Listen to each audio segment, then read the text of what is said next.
Now a 1-1 count. Lighthouse with the pitch. And it's fouled to the backstop by Roach. Count goes to 1-2. If you subscribe to the adage that a batter can be due for a hit, there's no one more due than Owen Roach. He's gone 0 for 9 so far this postseason for Brookline. And as the leadoff hitter, you know he just wants so badly to get on base. We'll see what he can do here as he faces the 1-2 count. Lighthouse delivers. He connects on this one. Skies it into shallow right center, and the second baseman is under it. Catch made by the Reading second baseman, Connor Dugan. And that'll be the first out of the inning for Brookline. Due up next for Brookline is the third baseman, number 8, Rocco Shorgy.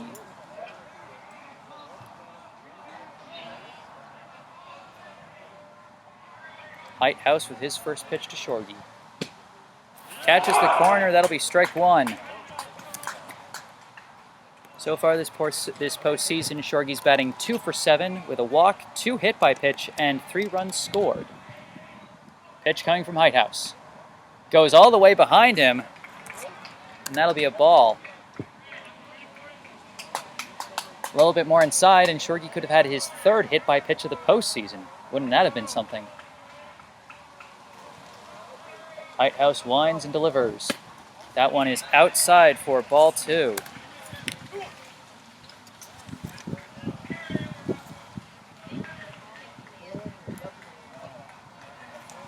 Lighthouse with the 2-1 pitch. He connects on this one and sends it foul down the right side. That'll bring the count to 2-2.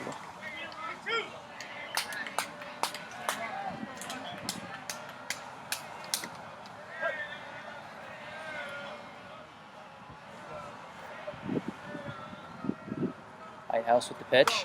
He fouls it to the backstop, and Shorgy stays alive at 2-2.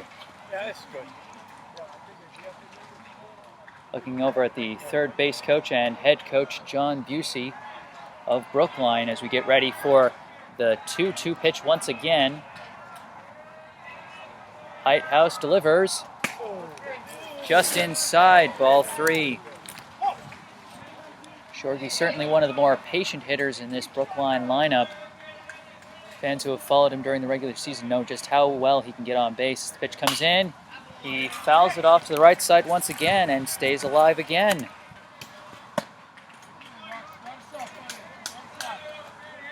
Good way to work up that pitch count early in the game. A few foul balls, patiently waiting on some pitches outside the zone. Full count, pitch from Lighthouse. He swings and connects, and it's fielded by Lighthouse right back of the mound. Easy toss to first. And the 1-3 ground out results in the second out of the inning. So with 2 outs and nobody on here in the top of the first, up comes the right fielder, the second baseman, number 16, Aiden Chin. Chin usually playing right field, but they've got a few defensive changes from Brookline's usual lineup. His first pitch comes in from Lighthouse, and he fouls this one over the backstop. Count is 0-1.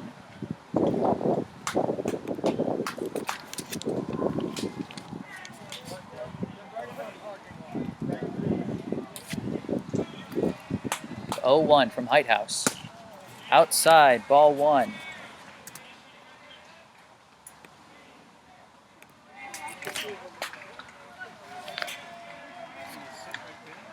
Lighthouse shakes off one pitch, nods at another. Here it comes. Low for ball 2. So 2-1 the count. Aiden Chin batting 3 for 9 this postseason with a double hit by pitch, strikeout, 2 runs and 2 RBIs. As the pitch comes in, he hits this one. Slow roller over to third, picked up by the third baseman, thrown to first, and caught off the hop by the first baseman. So 1, 2, 3, the top of the first goes for Brookline. Owen Roach, the shortstop, hopped out to second to lead things off. Rocco Shorgy, the third baseman, grounded out back to the pitcher. And then Aiden Chin, the second baseman, grounded out to third. As we're between the first inning, let's take a look at the starting lineups. We'll start, as Brookline comes out of the field, we'll look at the batting lineup for Reading Red first. So leading off for Reading Red will be the center fielder, number 9, Steve Webb. Batting second will be the right fielder, number 3, Logan Nowicki. Batting third, the catcher, number 4, Nick Marshall. Batting cleanup, the extra hitter, number 14, Cole Tully. In the fifth spot, the designated hitter, number 17, Brian Marshall.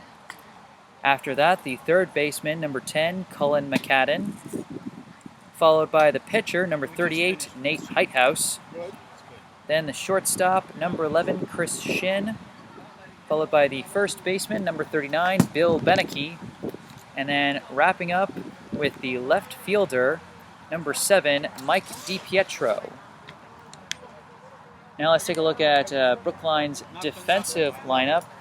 We'll start over at third base. That is number 8, Rocco Shorgy. He batted second in the top of the first and grounded out back to the pitcher. Moving over to the shortstop position, that is number 1, Owen Roach. He led off the inning and popped out to second. We move over to second base, where we have Aiden Chin, number 16. He batted third and grounded out to third to start the top of the first. Rounding out the infield, we've got the first baseman, number 27, Eli Rothman. Looking in the outfield, in right field, we've got number 47, John Kim. And in center field, we've got number 22, Andrew Silverman. And then rounding out the outfield, in left field is number 11, Brage Golding. And then, as you just briefly saw the battery, behind the plate is number 20, Jasper Reed. And on the mound today, pitching number 15, Caleb McGrath. So Steve Webb steps in to lead things off for Reading here in the bottom of the first. First pitch from McGrath is in the dirt for ball 1. McGrath he's got plenty of velocity on his pitches, but he's primarily been used in a relief role so far this season as he's been trying to recover his arm. Another pitch low, that'll be ball 2. Steve Webb, in that last playoff matchup these two teams had, he went 0 for 2, but had a bases-loaded walk to drive in one of Reading's 3 runs. Pitch connects on this one. He sends it out to left. The wind is going to carry that one, and it drops in fair territory. This might go up for extra bases as Webb is running down to second. The throw comes in. The slide. He's safe. So Steve Webb leads off with a double to left field. As you saw, the wind kind of carried that one, kept it in shallow territory, and blew it towards the left field line, but not quite foul. We've had plenty of strong winds so far today, gusts up to 25 miles per hour, and that's going to make things just that much tougher for the outfielders today. Now batting for Reading is the right fielder, number 3, Logan Nowicki. He's got a runner on second and nobody out. McGrath checks the runner at second and delivers just a bit outside, ball 1.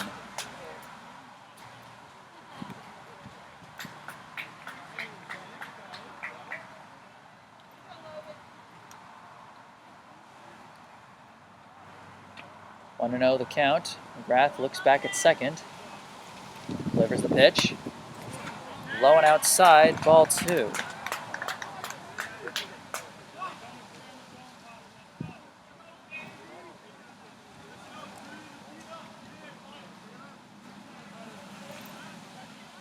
McGrath sets, looks back at second, looks back again, looks back a third time, now delivers the 2-0.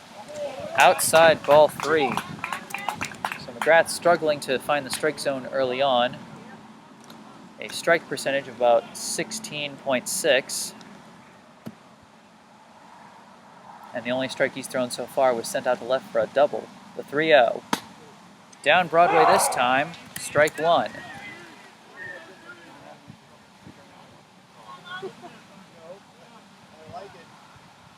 Nowicki steps back in, 3-1 the count.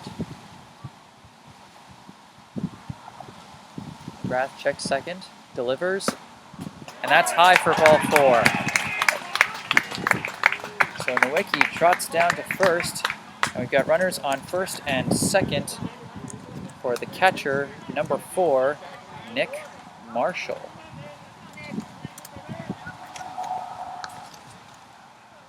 Marshall, the last time he played against Brookline, he went 0 for 3.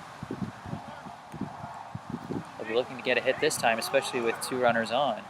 McGrath checks the runner at second, delivers the first pitch in the dirt for ball 1.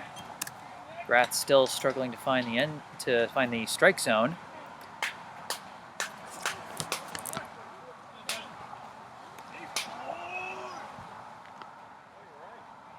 McGrath nods at a pitch, checks second. 1-0 pitch, swung on and missed, and that's strike 1. McGrath, so far this postseason, he's made 2 relief appearances for a combined 2 innings pitched, no runs given up, 1 hit allowed, and 2 strikeouts. He now has a 1-1 count against Nick Marshall. He steps off the rubber to check second. Webb trots back, no throw. Now the pitch, just outside, ball 2.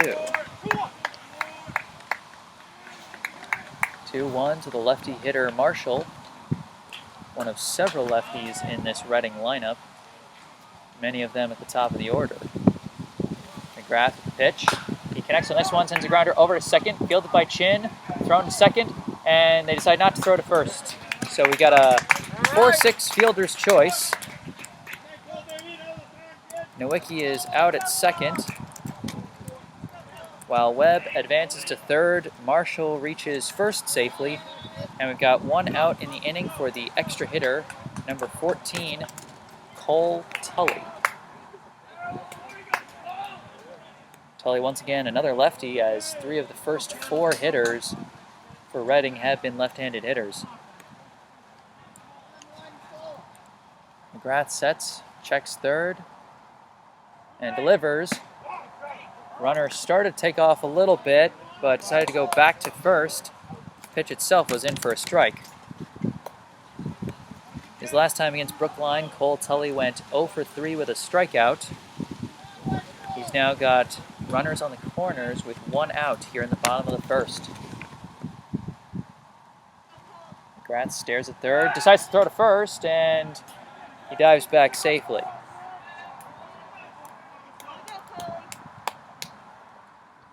Nick Marshall standing at first, Steve Webb at third, Cole Tully at the plate. McGrath with the pitch. In there for another strike.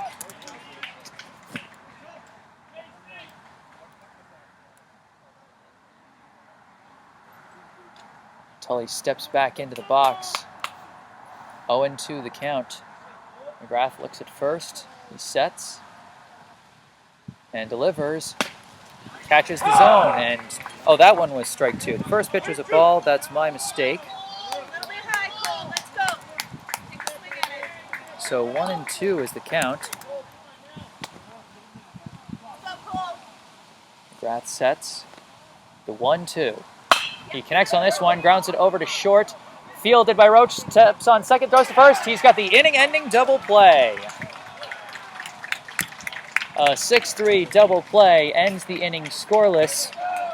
And after 1 inning, we've got a blank scoreboard. Brookline 0, Reading Red 0.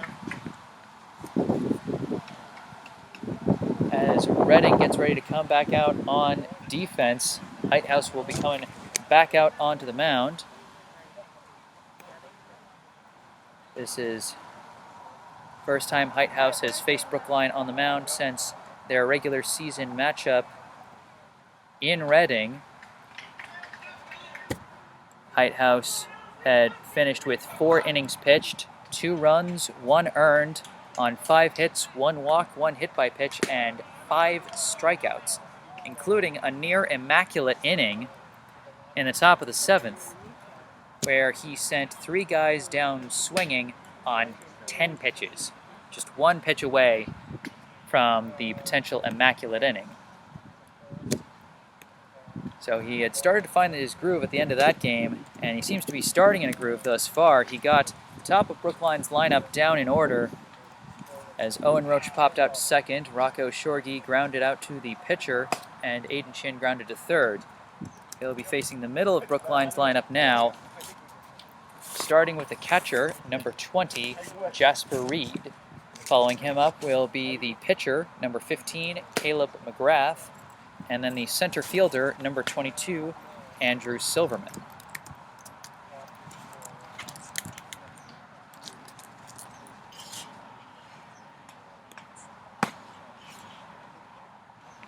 Reed, certainly one of the more powerful hitters in Brookline's lineup. He's at cleanup for a reason. He's the only player who's hit a home run for the team thus far, as he sent one out beyond the trees against Natick earlier this season. And he's had a couple of deep shots even in the postseason as well. Currently, through 3 postseason games, he's batting 4 for 10 with 2 doubles, a strikeout, 3 runs scored, and 2 RBIs. As we get the throw down to second, that ends the warm-up pitches, and we are ready to get the top of the second underway.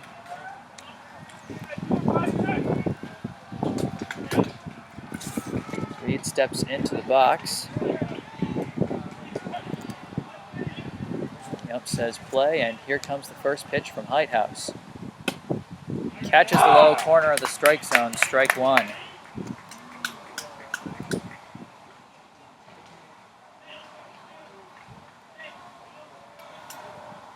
Oh and 1 the count, pitch from Heighthouse. That's low and away for ball 1.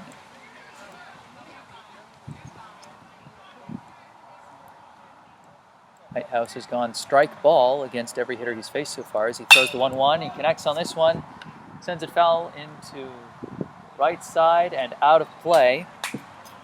First baseman Bill Beneke gave it a chase, but it went over the fence, so nothing doing there. And Reed steps back into the box with a 1-2 count. Heighthouse winds and delivers. He connects on this one. It's a slow dribbler to the third base side. Picked up by the pitcher, thrown to first, and they got him in time.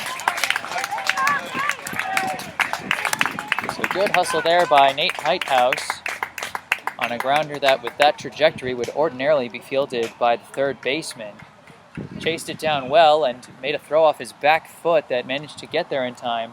And credit to Bill Beneke with the high-reaching grab at first. Now stepping in, the pitcher, number 15, Caleb McGrath. Heighthouse with the pitch. He fouls this one to the backstop, strike one. McGrath has been on fire this postseason thus far. He is currently 5 for 5 with 3 doubles, 2 walks, a hit by pitch, a sac bunt, 4 steals on 6 attempts, 5 runs scored, and 4 RBIs.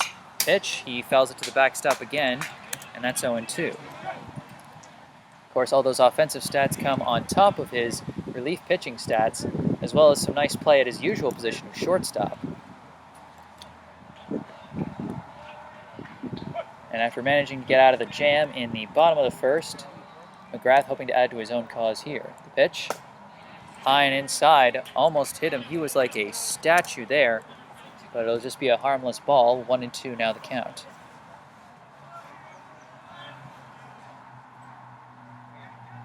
Pitch from Heighthouse. He reaches out, bloops this one in shallow right center. Second baseman tracking. He's got the catch.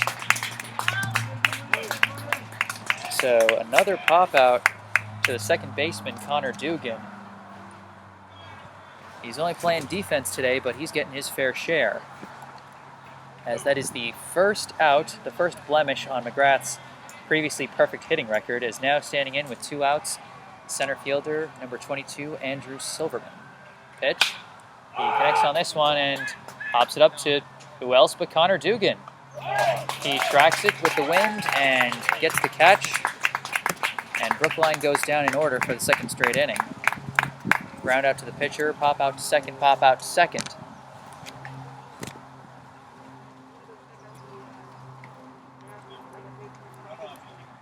So Redding now getting ready to come back to the plate. Leading things off will be the designated hitter, Brian Marshall, who knocked in the go-ahead run in their last playoff matchup, so a dangerous hitter there. Following him up will be the third baseman, Cullen McCadden, and then the pitcher himself, Nate Heighthouse.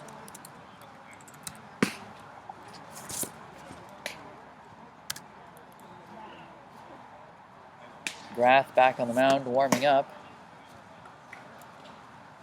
He allowed 2 base runners in the bottom of the first inning, a leadoff double, then a walk, but then a fielder's choice and a 6-3 double play ended that first inning.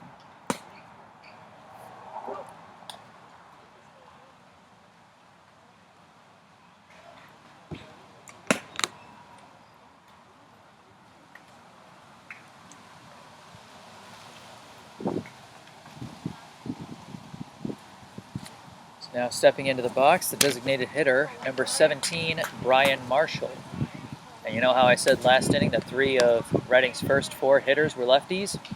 Well, it's actually 4 of the first 5.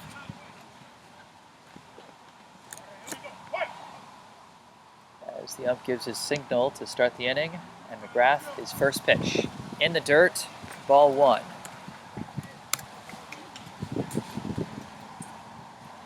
So the Reading lineup, as lefty-heavy as it is, can throw off pitchers that are not used to facing this many southpaw hitters. As McGrath throws the pitch, swung on and missed, strike 1.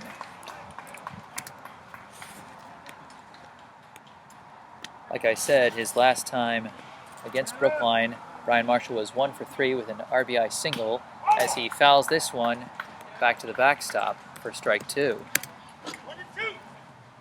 He came through with the go-ahead hit in Reading's 6th inning rally as they came back from a 2-0 deficit to ultimately win 3-2. McGrath with the pitch. He connects on this one, sends it out deep to left. Brage Golding is tracking it, and he's got the grab. So a fly out to Brage Golding in left starts off the inning. Golding was lucky there wasn't much wind at the time that ball was hit. That could have been dangerous if a gust came through in the middle of that. And now stepping in, did I say 4 out of the first 5? I meant 5 out of the first 6 are lefties, as it's Cullen McCadden, first pitch, saying he didn't go, ball 1.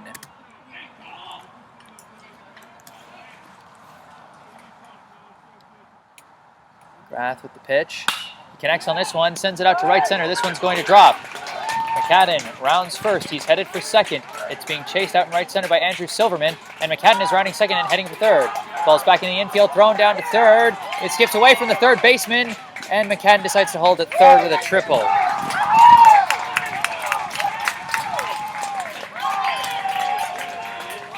So Reading Red with their second extra base hit of the day, as McCadden comes through with a huge shot out to right center. Of course, that deep outfield of East Boston Memorial Park can turn any hit into extra bases if it goes into a gap. Now stepping in, the pitcher, Nate Heithouse. Pitch, fouls to the backstop, strike 1. Runner at third and 1 out here for Reading. Last time he played Brookline, Nate Heithouse went 1 for 2 and scored Reading's first run of the game. Now the pitch, catches the low corner, strike 2.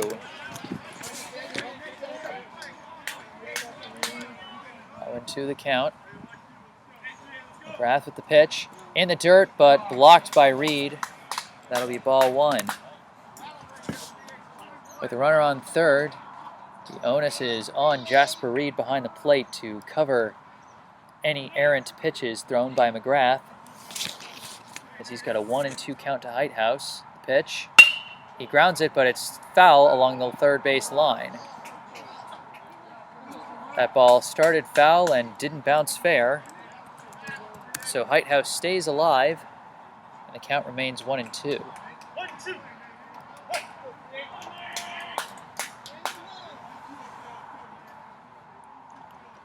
McGrath with the pitch, fouled to the backstop, and Heithouse staying alive again. Got Cullen McCadden standing at third base, just 90 feet away from the game's first run, with 1 out here in the bottom of the second. Pitch, swung, and a high hopper over to third. Shorgy throws home. They're going for the tag, and they got him. Heads up play by Rocco Shorgy, the third baseman, and a well-applied tag by the catcher, Jasper Reed. And while Heighthouse reaches first, that was a costly reach of first for Reading as they lose their man in scoring position.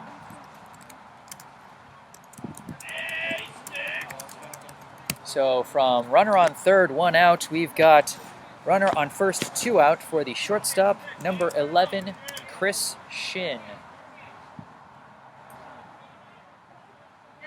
Reading's third base coach giving some signals over to Heighthouse at first. McGrath stares him down at first, now sets.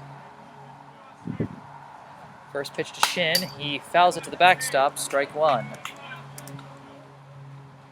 Chris Shin, his last time against Brookline, he went 0 for 2 with a strikeout.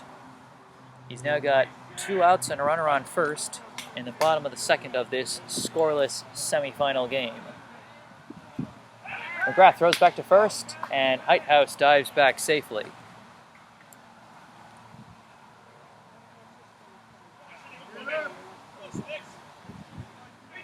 McGrath sets once again. The 0-1 pitch, runner takes off, ball is high, Reed throws down to second, and he slides in safely. Heighthouse with the successful steal of second base, and now Reading once again has a runner in scoring position. The pitch itself was a ball, so we've got a 1-1 count to Chris Shin. McGrath checks the runner at second. 1-1 pitch. It's connected on, grounded over to second, fielded cleanly by Chin, thrown to first, and that's the inning. So once again, Brookline facing down the threat of runners in scoring position and shutting that threat down as the game remains scoreless. Brookline 0, Reading Red 0. After 2 innings here at this Lou Tompkins All-Star League semifinal game, Brookline getting ready to come to the plate for the top of the third inning. And after the past 2 innings have gone down in order for Brookline, they'll be leading things off with the first baseman, number 27, Eli Rothman, followed up by the right fielder, number 47, John Kim, and then the lone left-handed hitter in their lineup, the left fielder, number 11, Brage Golding. See the Reading coach having a brief chat with the umpire before the inning gets started. As Nate Heighthouse comes back onto the mound, he's been dealing thus far, taking care of the meat of Brookline's lineup, 1-2-3, 1-2-3. Just like a dance, 1-2-3, 1-2-3. No strikeouts so far, but he's managed to get them to... he's kept them from hitting the ball out of the infield thus far. Everything has stayed in the infield. Pop out to second, ground out to the pitcher, ground out to third, ground out to the pitcher, pop out to second, pop out to second. So no work yet for the Reading outfielders, and on a windy day like today, that's a good thing.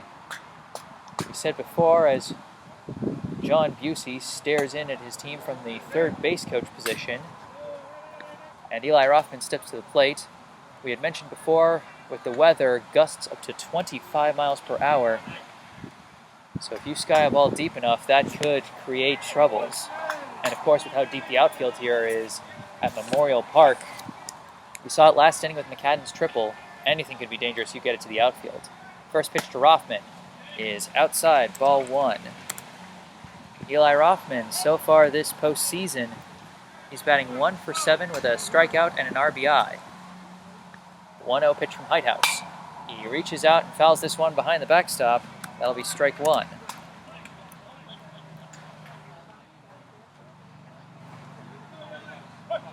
One and 1 the count. Pitch. He connects on this one, sends it out to left field.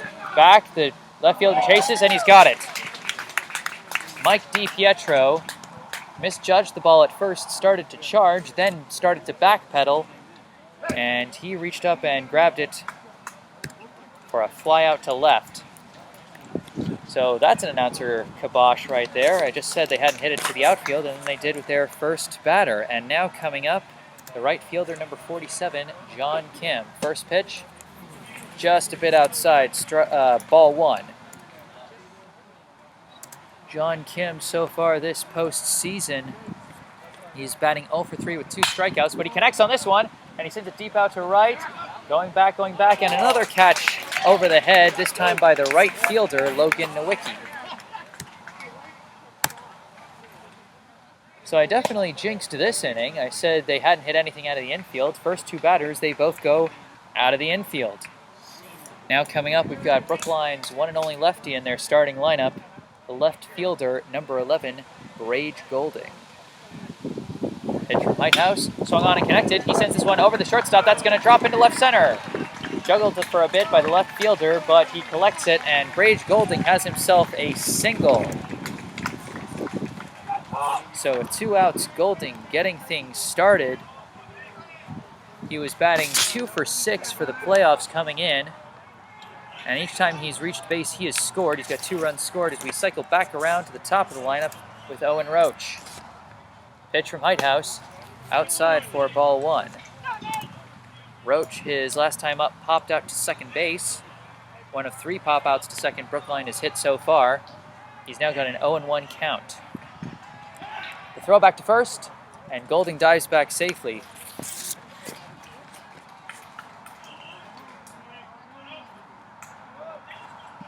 Owen Roach, 0 for 10 so far at the plate this postseason. He is looking for that first hit as this pitch comes in for a strike. Lighthouse has 2 outs in the inning already, but he's now got a runner on first in the form of Brage Golding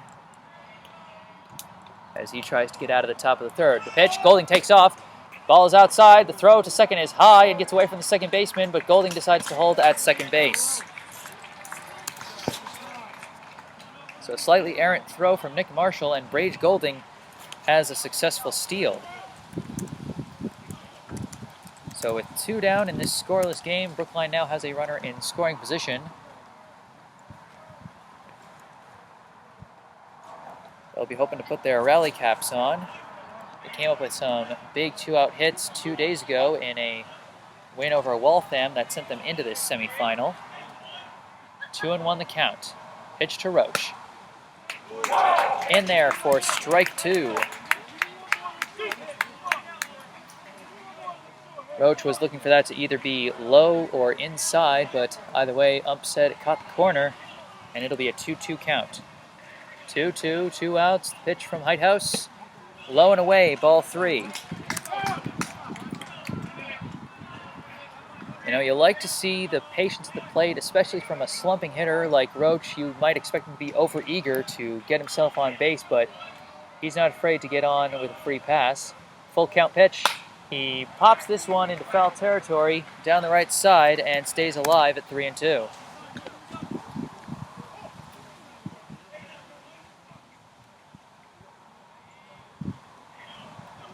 Full count, 2 outs, runner on second in this scoreless game in the top of the third. Lighthouse looks back at second, the payoff pitch, and it's fouled again down the right side. And Roach stays alive again.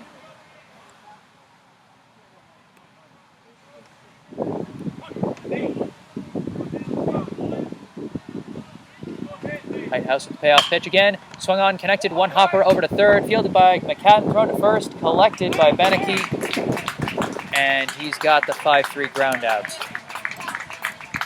So Brookline gets their first base runner as Brage Golding came up with a 2-out single to left center. And he advanced to second on a steal, but got no further as this game remains scoreless. Brookline 0, Reading Red 0. We get ready to head to the bottom of the third, and we'll be seeing the bottom of Reading's lineup, starting with the first baseman, Bill Beneke, following up with the left fielder, Mike DiPietro, and then cycling around to the top of the lineup with the center fielder, Steve Webb. Caleb McGrath has pitched 2 shutout innings thus far, though he's not had it easy. A runner has gotten to third base in each of the past 2 innings, but McGrath has successfully managed to get out of the jam each time. First inning, got some help from a 6-3 double play by his shortstop, Owen Roach. And then in the second inning, a heads-up play on a fielder's choice as his third baseman, Rocco Shorgy, threw out the leading base runner at home with a nice tag applied by his catcher, Jasper Reed. So the defense working for Brookline so far, and we'll see if they can keep things going here in this inning.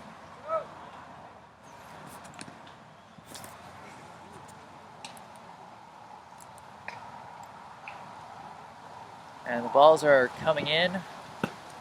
And the last warm-up throw, Reed throws down to second. And we are ready to get the bottom of the third underway, starting with Reading's first baseman, number 39, Bill Beneke.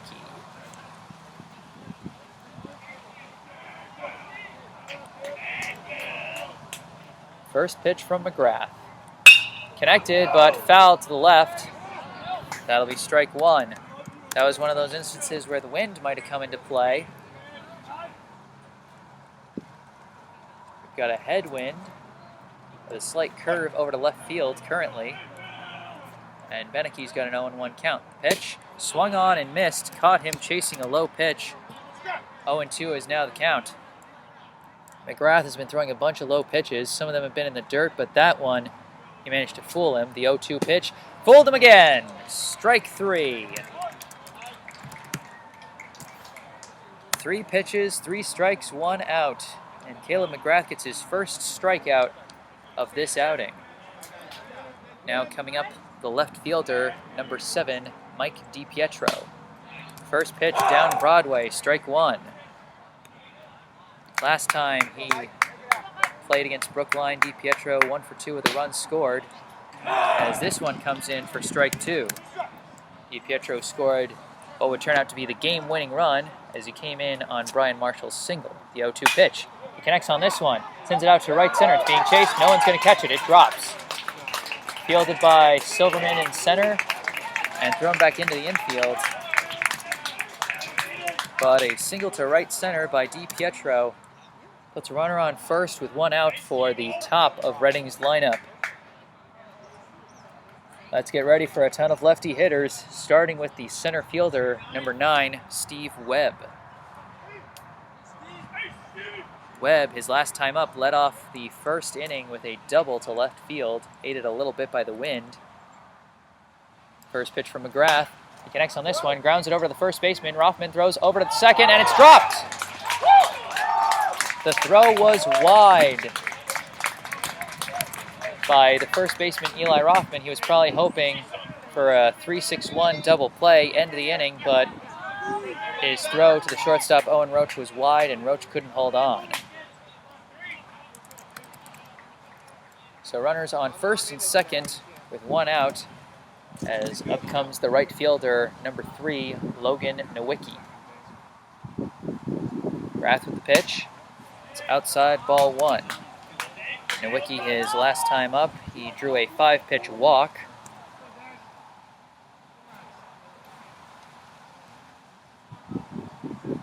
And McGrath with the pitch. Catches the low corner this time, strike one. His last time up, Nowicki caught McGrath at a time when he was struggling to find the strike zone. He's done a little better since then, and it shows with an early 1-1 count. McGrath checks the runner at second and fires. Swung on and missed. He fooled him that time. Strike two. That ball was low and outside, but he caught Nowicki chasing. McGrath, now that he's finding the strike zone, he's doing a lot better on fooling hitters outside of the zone. McGrath with the 1-2 pitch. Got him swinging. Got him to chase another low pitch. And we've got 2 down, both courtesy of swinging strikeouts to the pitcher, Caleb McGrath. And now stepping into the box, the catcher, number 4, Nick Marshall. His last time up, Marshall grounded into a fielder's choice at second base. He's now got runners on first and second with 2 down. Pitch. Down Broadway, strike one.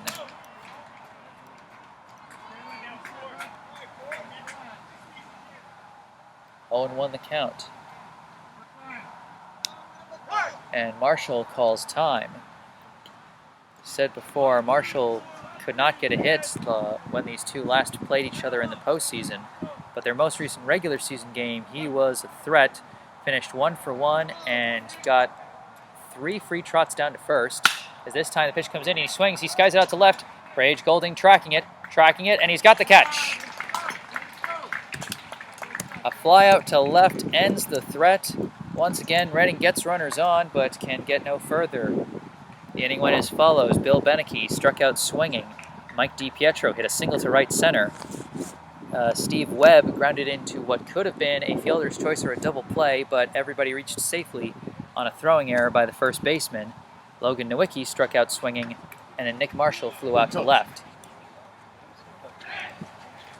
So at the top of the fourth, coming up in this scoreless semifinal game, due up for Brookline will be Shorgy, Chin, and Reed. We're going to get 2 this inning.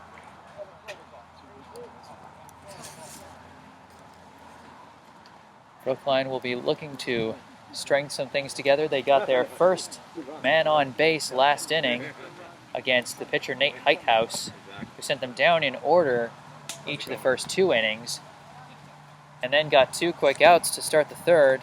Brage Golding, the number 9 hitter for Brookline today, he got the hits started with a single over the shortstop's head, and then stole second to put Brookline in a position to potentially take the lead. But ultimately, he was left stranded there.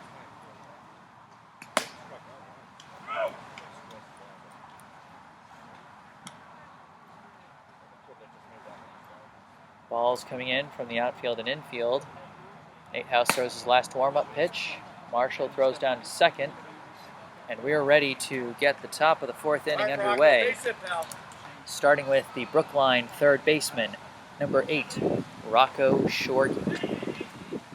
Shorgy, his last time up, grounded out back to the pitcher in the top of the first inning. We'll be looking to do a little more damage this inning as Heighthouse with the pitch. He showed bunt but pulled back, but either way the pitch is in there for strike 1. Shorgy currently batting 2 for 8 this postseason. Now facing an 0-1 count. Pitch in the dirt, ball 1. Shorgy's gotten 3 free trots down to first this postseason. 1 walk, twice hit by a pitch. 1-1 the count. Pitch from Heighthouse. He fouls this one down the right side. And that's strike 2. And of course, as you can see, our camera is positioned along the right side, and we're certainly happy that all the righty hitters have been gracious enough to not foul towards our cameraman. 1-2 the count, and Shorgy fouls to the backstop and stays alive at 1-2.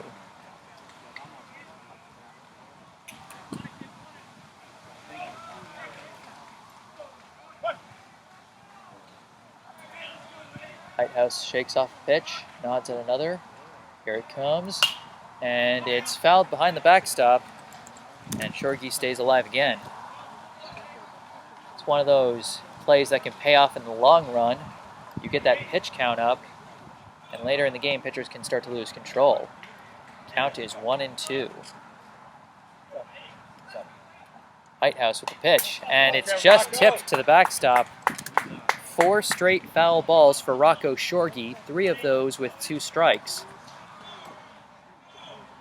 So Shorgy battling here.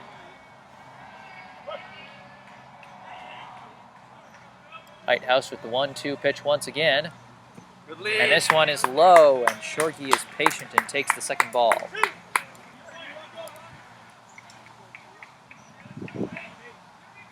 Two pitch. Swung on and connected. This one's grounded over to first, fielded by the first baseman. He takes it himself. And that's a ground out to first unassisted.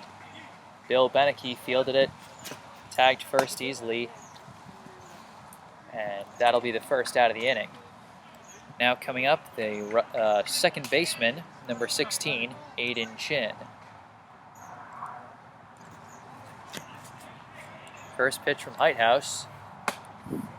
Catches the high corner, strike 1. Chin, his last time up, ended the top of the first inning with a ground out to third.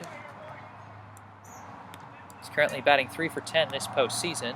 Pitch comes in, he connects and fouls it down the right side. Strike 2.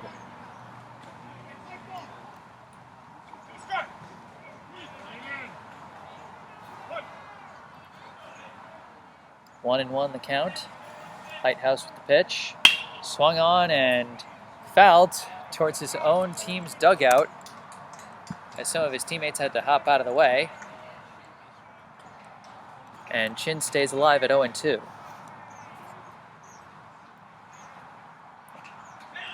So each of the past 3 hitters Lighthouse has faced has done a good job fouling off pitches with 2 strike counts, but none of them have managed to reach base thus far. 0-2 still the count to Chin.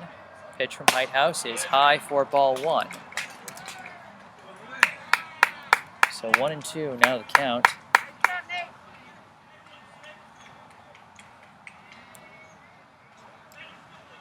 Pitch. Reaches out and pops this one up. It's going out to left center. The wind's carrying it a little, but the center fielder tracks it and catches it. Steve Webb managed to track that down out in center field. And that's the second out of the inning. And now coming up, the catcher, number 20, Jasper Reed. Reed, his last time up, led off the top of the second with a ground out back to the pitcher. It was a slow roller heading towards the third baseman, but Lighthouse chased it down pretty smartly as the first pitch swung on and missed. Strike 1. Jasper Reed batting 4 for 11 so far this postseason. Trying to get things started with 2 outs and nobody on. The 0-1 Lighthouse. He connects on this one, sends it out to right field. Right fielder's chasing it, and he's got the grab. Hung in the air just a little too long, and it was tracked down in right field by Logan Nowicki. Brookline goes down in order for the 3rd time in 4 innings, and Nate Lighthouse continues to roll on the mound. Score still, Brookline 0, Reading Red 0, as we head into the bottom of the 4th inning. Reading will be sending Cole Tully, Brian Marshall, and Cullen McCadden to the plate this inning.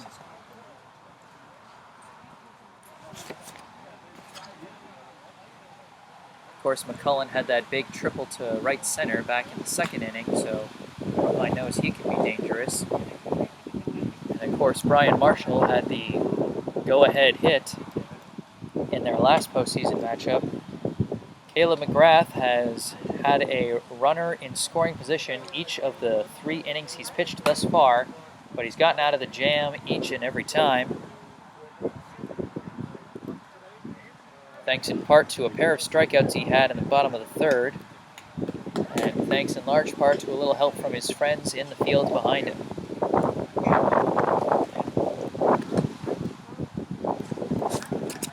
And with 3 innings under his belt, McGrath has already pitched more in this game than he had the whole rest of the postseason.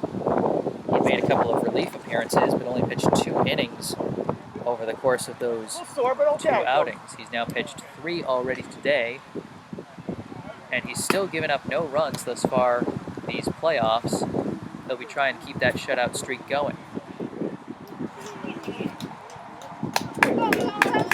And the warm-up pitches are done, and stepping up to the plate, the extra hitter, number 14, Cole Tully.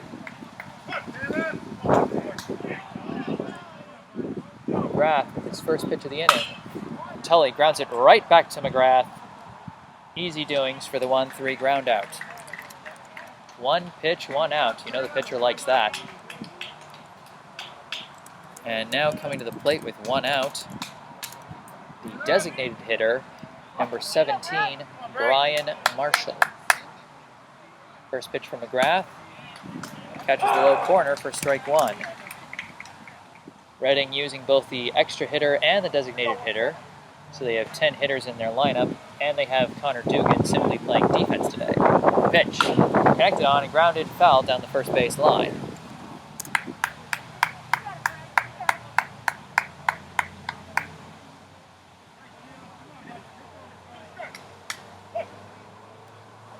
Oh, 0-2, the count to Marshall. McGrath with the pitch. He golf swings this one out to left field. Golding is trying to track it with the wind, and he's got it. The wind took his hat off, but Golding wasn't going to let that distract him. His second catch out there, or I actually think his third catch out there in left field it is, and his second catch of a fly ball by Brian Marshall, as it so happens. So now coming up, the third baseman, number 10, Cullen McCadden. First pitch. Down Broadway for strike one. McCadden, of course, had that big triple to right center in the bottom of the second inning, but he was later thrown out at home. 0-1. Ball is outside. 1-1 now the count. I know our cameraman down the right side of the line is happy to see all these lefties as the pitch comes in just a bit outside for ball two. Those lefties aren't going to send any foul balls his way. So 2-1 the count to McCadden. Pitch in there for strike two. 2-2 the count. 2 outs here in the bottom of the fourth. McGrath winds and delivers. Swung on and missed, and that ends the inning. McGrath with his best inning thus far, sending the hitters down in order. Ground out to the pitcher, fly out to left, strikeout swinging. And it looks like we're going to have a guest coming into the broadcast booth for us in the top of the fifth inning. Once again, no score so far in this Lou Tompkins All-Star League semifinal game between Brookline and Reading Red here at East Boston Memorial Park. And I am happy to welcome to the booth one of our baseball parents here, the father of Owen Roach, and that is Chris Roach. Chris, thank you for joining us. Thanks for having me, Jesse. Yeah, so quite the defensive standoff thus far, a real pitcher's duel. What do you think Brookline's got to do to get something going on offense? I feel this is our inning. Listen, I gave you 4 innings. You couldn't deliver any runs. Now I have to jump in. But Caleb's leading off. I think he'll get on, and we got some good hitters coming up. So I think I see 2-3 runs this inning. Well, you're not wrong about those good hitters coming up. Like you said, Caleb McGrath leading off. He's been dangerous this postseason. His last at-bat was the first time that he got credited with an out. The first blemish on his, at the time, 1,000 batting average for the postseason. He's now batting 5 for 6. He had a great game against Waltham the other night. He was killing the ball. Yeah, 2 big doubles in that game. And now the first pitch to him from Height House. Swung on and missed, strike one. He's been very good. The Reading pitcher, he's had us off balance. Yeah, not the fastest pitcher, but he throws with almost a sidearm motion that brings a lot of movement on the ball. Pitch drops into the dirt. A little too much movement that time. He locates well. He does. Now, Reading's a good team. These are 2 very evenly matched teams. Now the 1-1 pitch from Height House. And that's outside for ball 2. And you're not wrong about that evenly matched, as they've played 3 games thus far. 2 of them were decided by 1 run. So definitely 2 evenly matched teams. The pitch comes in, connected on, sent out to left field. Left fielder's chasing it back, over his head. This is going to go for extra bases. Caleb McGrath running into second, and he's holding at second. You know what? Maybe you are the good luck charm. Absolutely. Caleb McGrath, that is his 4th double of the postseason. You talk about a guy who wants to add to his own cause. He's sick of having all these high-pressure situations where a guy's in scoring position and he's got no runs to back him up. He's like, I'll score it myself. Exactly. As now coming to the plate, the center fielder, Andrew Silverman, he's showing bunt. The pitch, he pulls back, and they called him for a balk. Unbelievable. That is the 2nd straight game where McGrath has drawn a balk.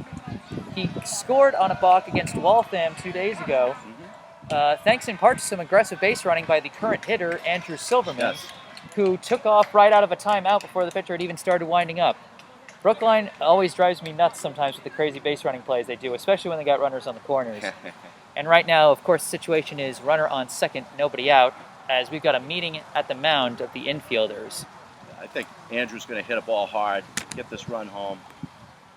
He's certainly come up with a few big hits, currently batting 2 for 9 this postseason with a walk, a strikeout, and 2 RBIs, and now he's got a runner at third. Caleb McGrath just 90 feet from delivering the game's first run, thanks to the balk by the starting pitcher, Nate Heithouse.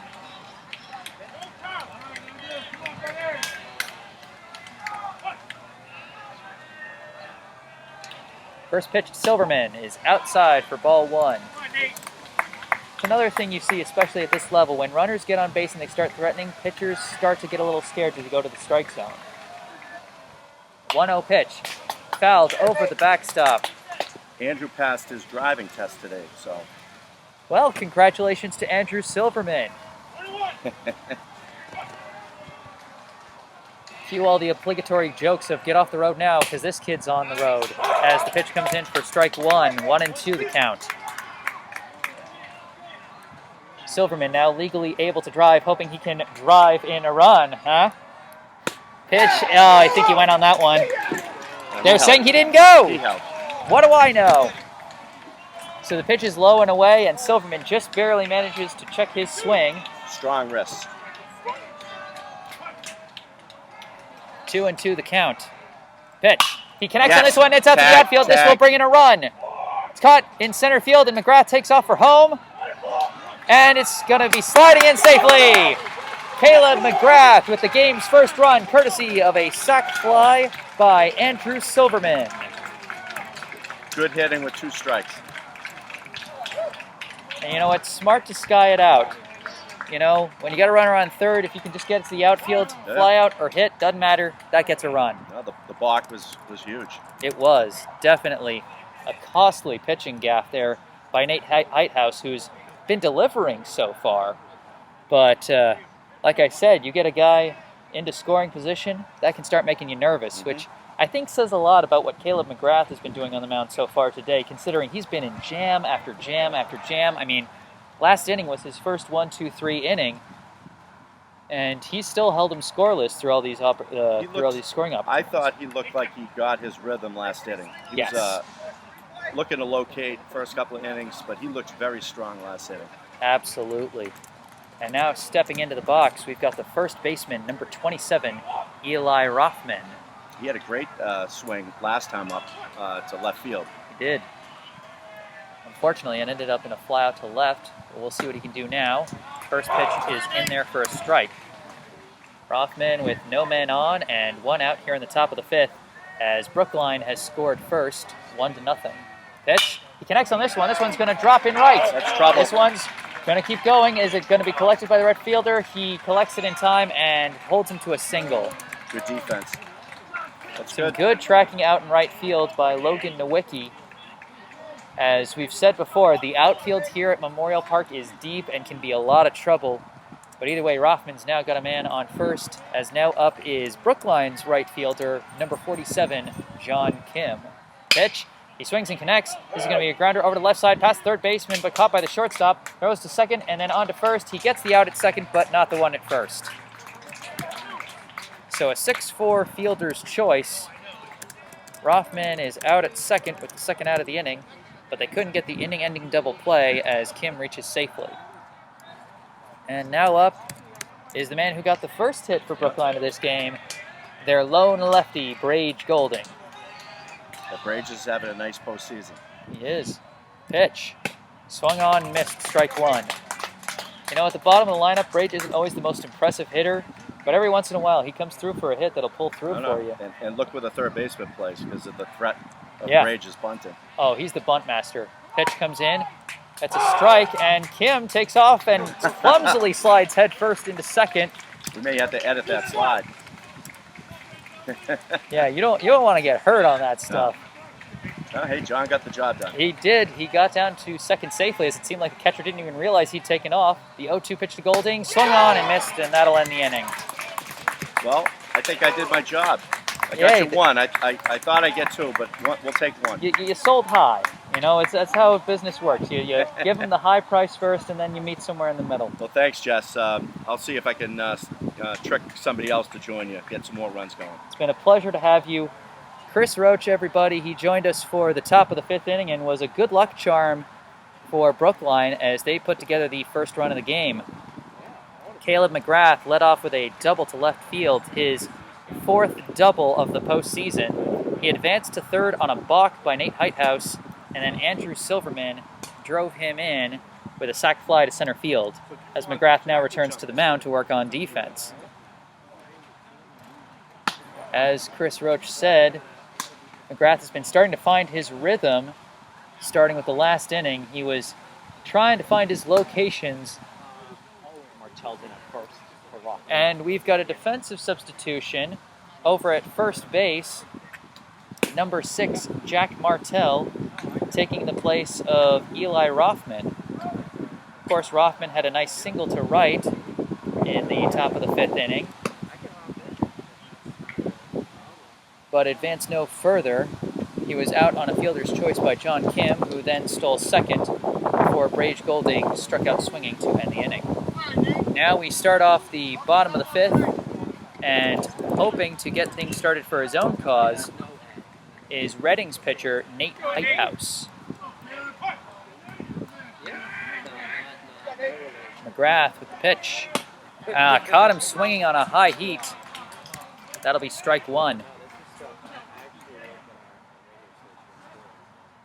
The 0-1 pitch. In there for strike 2. Like Chris Roach said, he was just trying to find his locations early on, and now that he has, he's throwing plenty of strikes. The 0-2 pitch. He swings, connects, and sends it through the left gap and into left field. So Heithouse gets things started with a single through the left gap. And now coming to the plate, the shortstop, number 11, Chris Shin. His last time up, Shin grounded out to second to end the bottom of the 2nd. McGrath staring at Heithouse at first. He stole second the last time he was on base. The pitch, he shows bunt, and bunts foul down the first base line.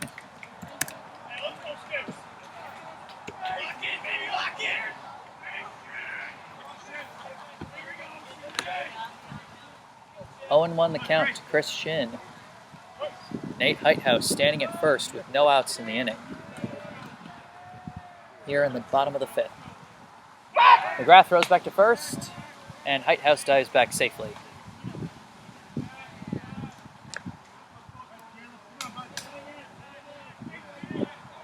That sets and delivers. And they say high for ball 1. And the umps gets a brief timeout.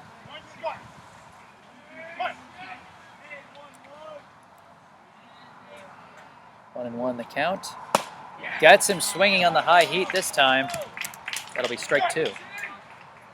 Or I think it might actually be 0-2. I think they're saying that one ball pitch, there was a timeout called, so I think the count is actually 0-2. McGrath sets, throws back to first. Heithouse gets back safely, almost slips off the edge of the bag, but he keeps his foot on.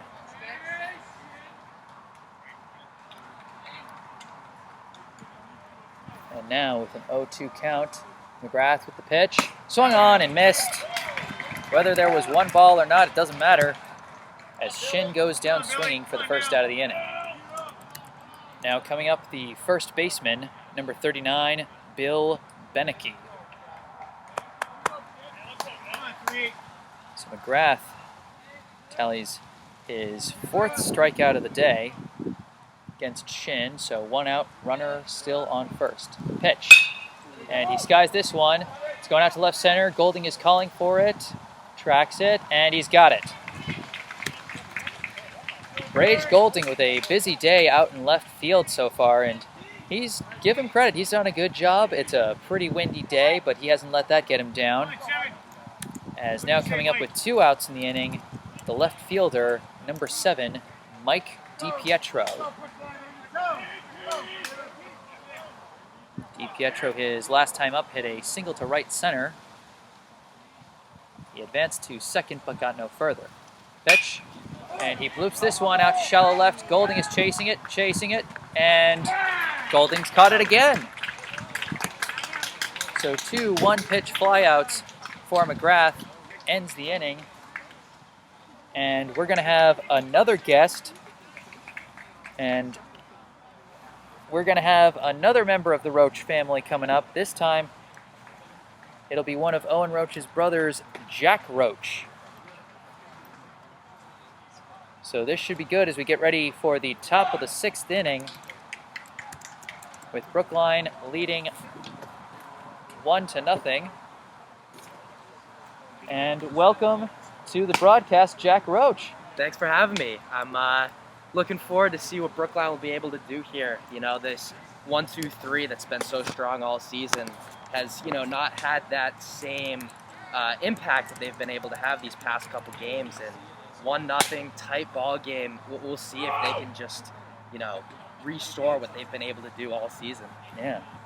And you talk about that as your brother Owen coming up to the plate to lead things off. He's 0 for 2 so far today, 0 for 11 in the postseason. Like you said, they've had trouble finding that same impact. You're a former player yourself, so what do you do to break out of a slump like this, especially in an important game like this one? Well, it definitely is worth mentioning that this is Owen's 3rd time in the whole team facing this pitcher. So you've seen what he's able to bring. You know what's coming early in the count. You know when he's ahead, what he leans to. So having that information is definitely crucial when you come into these later innings. Absolutely. We'll see what he can do as he steps into the box. First pitch from Heighthouse. It's in the dirt for ball 1.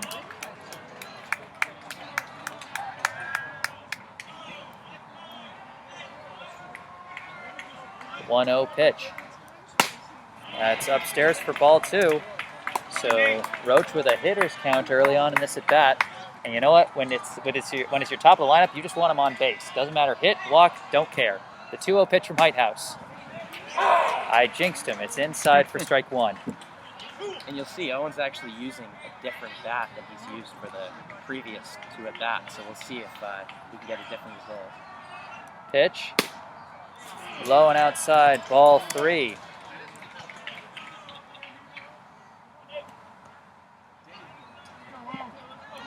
Owen Roach facing the 3-1 count. Pitch. He connects and skies this one into the infield. Everyone's chasing it. Who's going to call it? The shortstop calls it. And so a pop out short for the first out of the inning. That's tough. 3-1 count. You want to be selective. Wait for that pitch that you really are sitting on and not able to really elevate on that one. Yeah.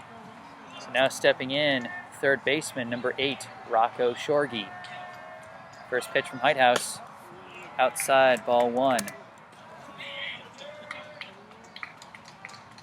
Brookline's patience at the plate starting to pay off as Heighthouse starting to miss the zone a little bit more later in the game.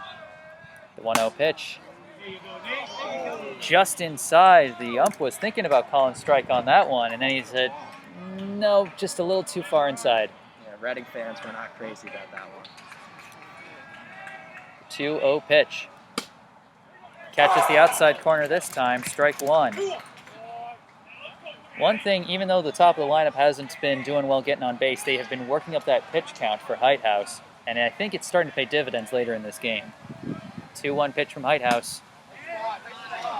Low and outside, ball 3. And while they haven't gotten those hits, it definitely helps later in the lineup as the heat wears off. Pitch. Gets in there this time for a strike. And Heighthouse doesn't bring a whole lot of heat with his pitches, but what he brings is a lot of placement and movement, and control is also something that goes as the game goes on. Payoff pitch. Next on this one, sends it foul down the right side. So for those of you getting deja vu of Rocco Shorky fouling off 2 strike pitches, well, he's doing it again. Count remains 3-2.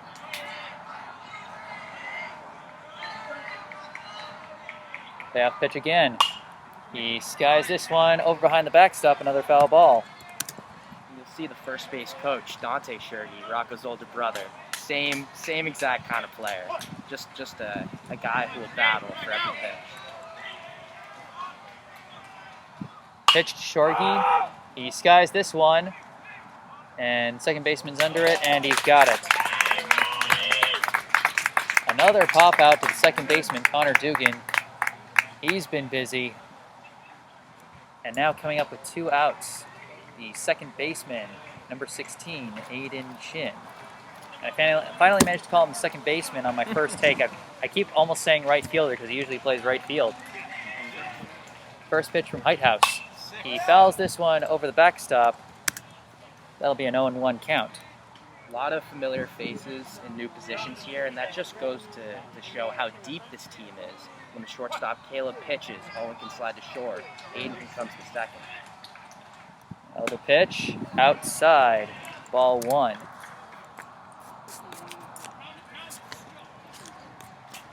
The 1-1 pitch. He swings and fouls this one down the third base line, strike 2. Chin has had a little more luck having some impact out of the top of the lineup. He was batting 3 for 9 coming into today with 2 runs scored and 2 RBIs. So far today, still looking for his first hit. 1-2. High for ball 2. You saw him start to go on that one. He almost got him with that high heat. I can really fool batters sometimes. 2-2 pitch from Heighthouse.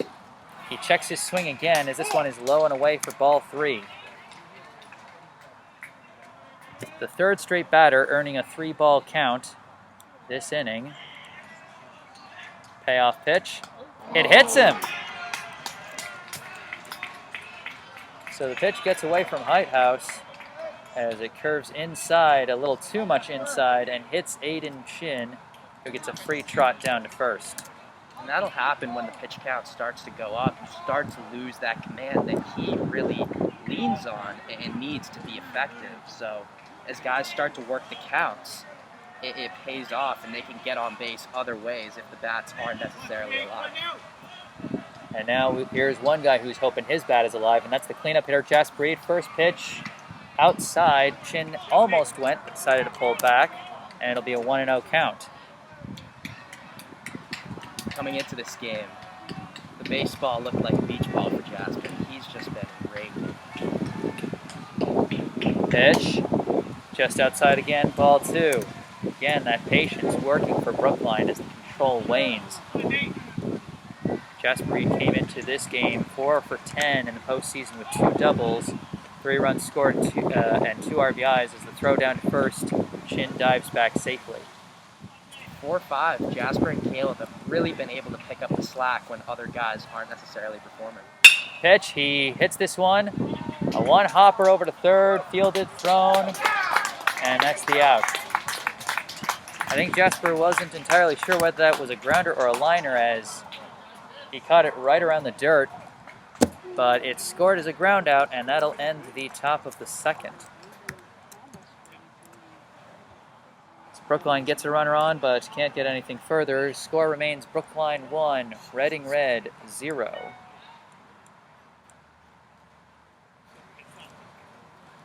And Jack Roach is going to stick around with us, continuing for the rest of this game, for however long he wants to stick around. Yeah, no, it's great. I've got the best view in the house. It's it's great to actually participate in a broadcast again. Yeah, absolutely, because this is not your first time participating in a broadcast, right? That's true. I go to Fordham in the Bronx. I work at WFUV as a producer and occasional on-air talent. So, it's great to come out here, see some baseball, and, add my 2 cents while I'm at it. Well, personally, I'm a UMass Amherst guy myself, so I'll excuse the A10 rivalry for today and just have some fun. Yeah.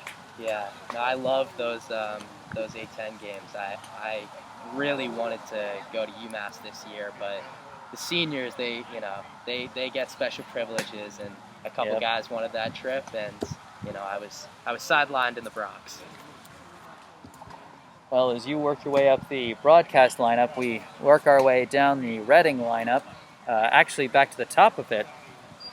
Brookline had the top of their lineup coming up in the top of the 6th, and now Reading will have the top of their lineup with Steve Webb, Logan Nowicki, and Nick Marshall. We'll see if Caleb can keep the steam going. You know, he's been such an effective pitcher, and you'll see, I mean, we just saw him with Reading. As the game goes on, you know, the runs start to add up, you know? Absolutely. I mean, as of right now, the runs are adding up to 1 between both teams, as it's a 1-0 score. Brookline 1, Reading Red 0. And coming up is the center fielder for Reading, number 9, Steve Webb. First pitch from McGrath. He hits a grounder foul down the first base line.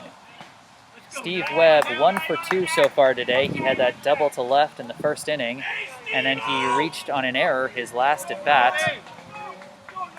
We'll see what he's got this time as he faces an 0-1 count to lead off the bottom of the 6th inning. Pitch connects. It sends a grounder over to short, fielded cleanly by Roach, thrown over to first. A nice reach and grab by Jack Martell at first, and that's a 6-3 ground out. You saw in warm-ups, Owen actually took ground balls at second base, and KC actually was warming up at shortstop. He pitched on Thursday. His arm was sore, and you know, Coach Bucci had to get creative, take Aiden Chin, the right fielder, slide him to second, and even though guys didn't get the reps, they still have done a great job thus far. Absolutely. Logan Nowicki steps in. First pitch, low, ball 1. Nowicki walked his first time up in the bottom of the 1st and struck out swinging in the bottom of the 3rd, and this pitch he swings and misses. That'll be strike 1.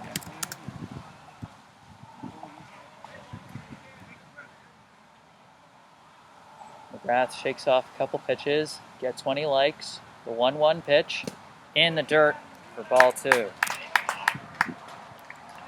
That's one thing we don't want to see from McGrath, is more of those pitches in the dirt that he was having early on in the game.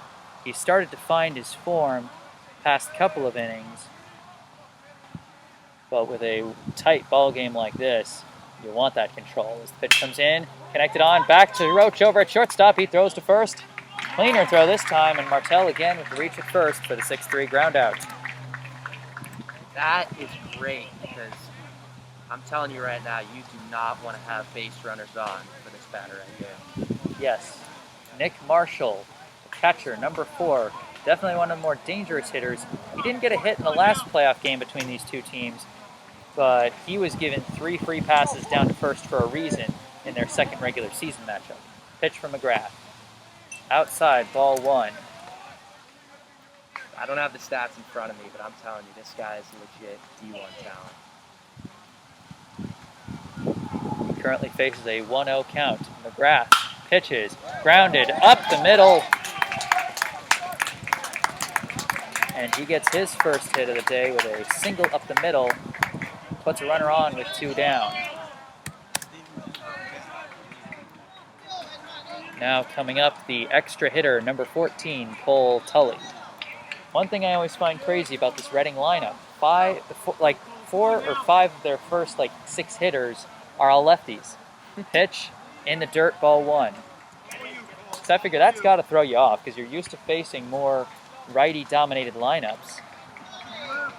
Yeah, lefty myself. I sometimes find myself, it's like the only one of the lineup like that. It's interesting to see so many guys, and I wonder if they struggle against lefty starting pitchers.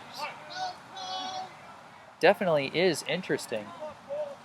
1-0 currently, the count to Tully. McGrath with the pitch. He skies this one out to left center. This one looks like it might drop. It might go for extra bases. It drops in left center. It's going all the way to the wall.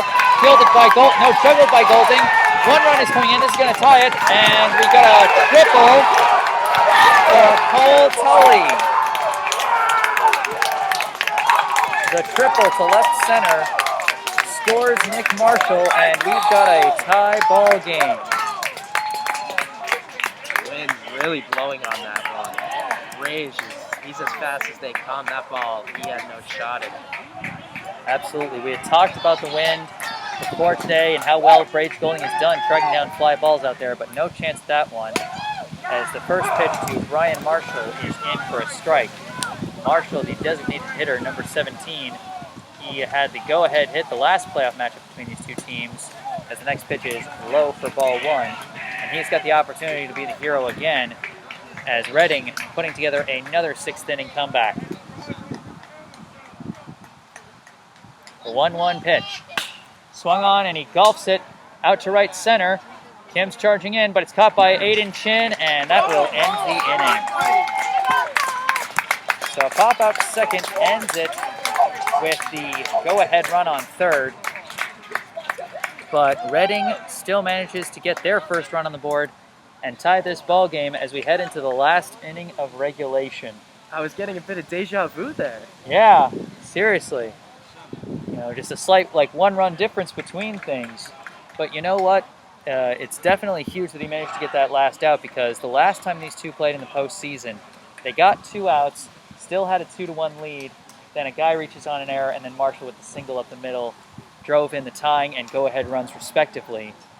When you got 2 outs, you got to get that last out. Otherwise, teams will take advantage, like they did in that inning. A 2-out single by Nick Marshall, and then the triple by Cole Tully to drive in the tying run.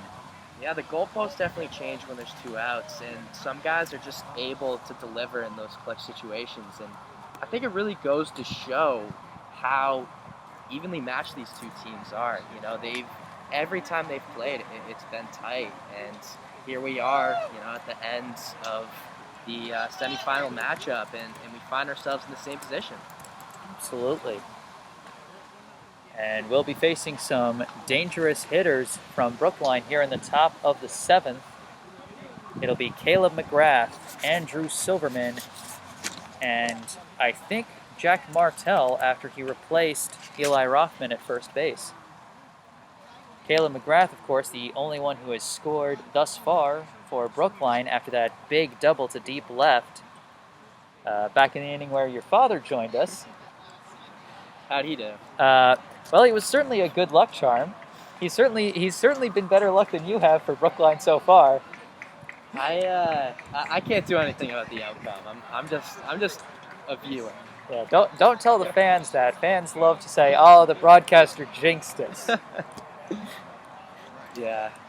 But Jack Roach here in the booth with me saying, "Not it, not it." No. Don't point any fingers at me. As we focus on the play on the field, we've got a new pitcher for Reading. This is number 10, Cullen McCadden. He's been playing third base up to this point.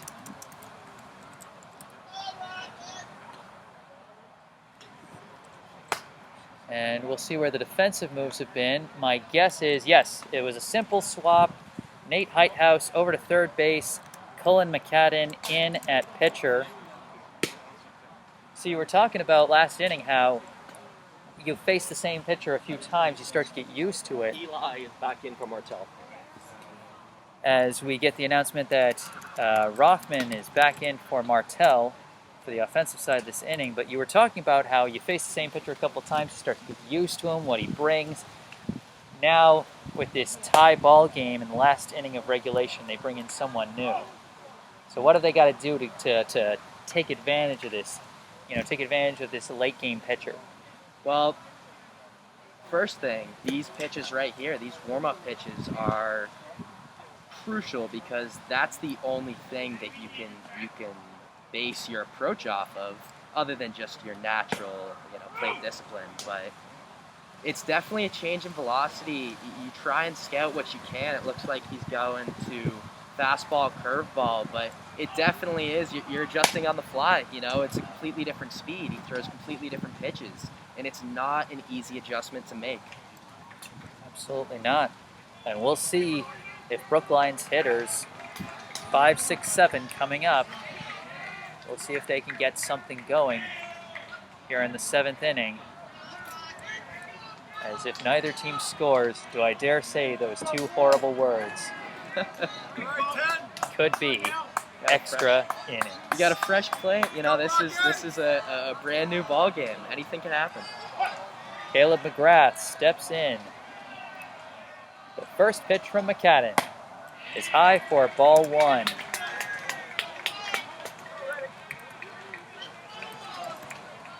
McGrath so far 1 for 2. As he hits this one, grounded over to the shortstop, fielded, thrown over to first, and well picked up on the hop by the first baseman. That'll be the first out. That's a phenomenal play by the first baseman there. I used to play a little bit of first base, and it's always difficult because you know the bounce is faster than on plain grass when you're picking that ball. So just the discipline to stay back and wait for the ball to come to you is extremely impressive. And that's a tough hop to take, whether it's on grass or turf, but well fielded by Bill Beneke. So 1 out, and the first pitch to Andrew Silverman is low and inside. Andrew can do a lot of damage here and really get things going. Well, he's driven in the only run for Brookline thus far as the pitch comes in, strike 1. He had the sacrifice fly that drove in McGrath after he doubled and then reached third on a balk.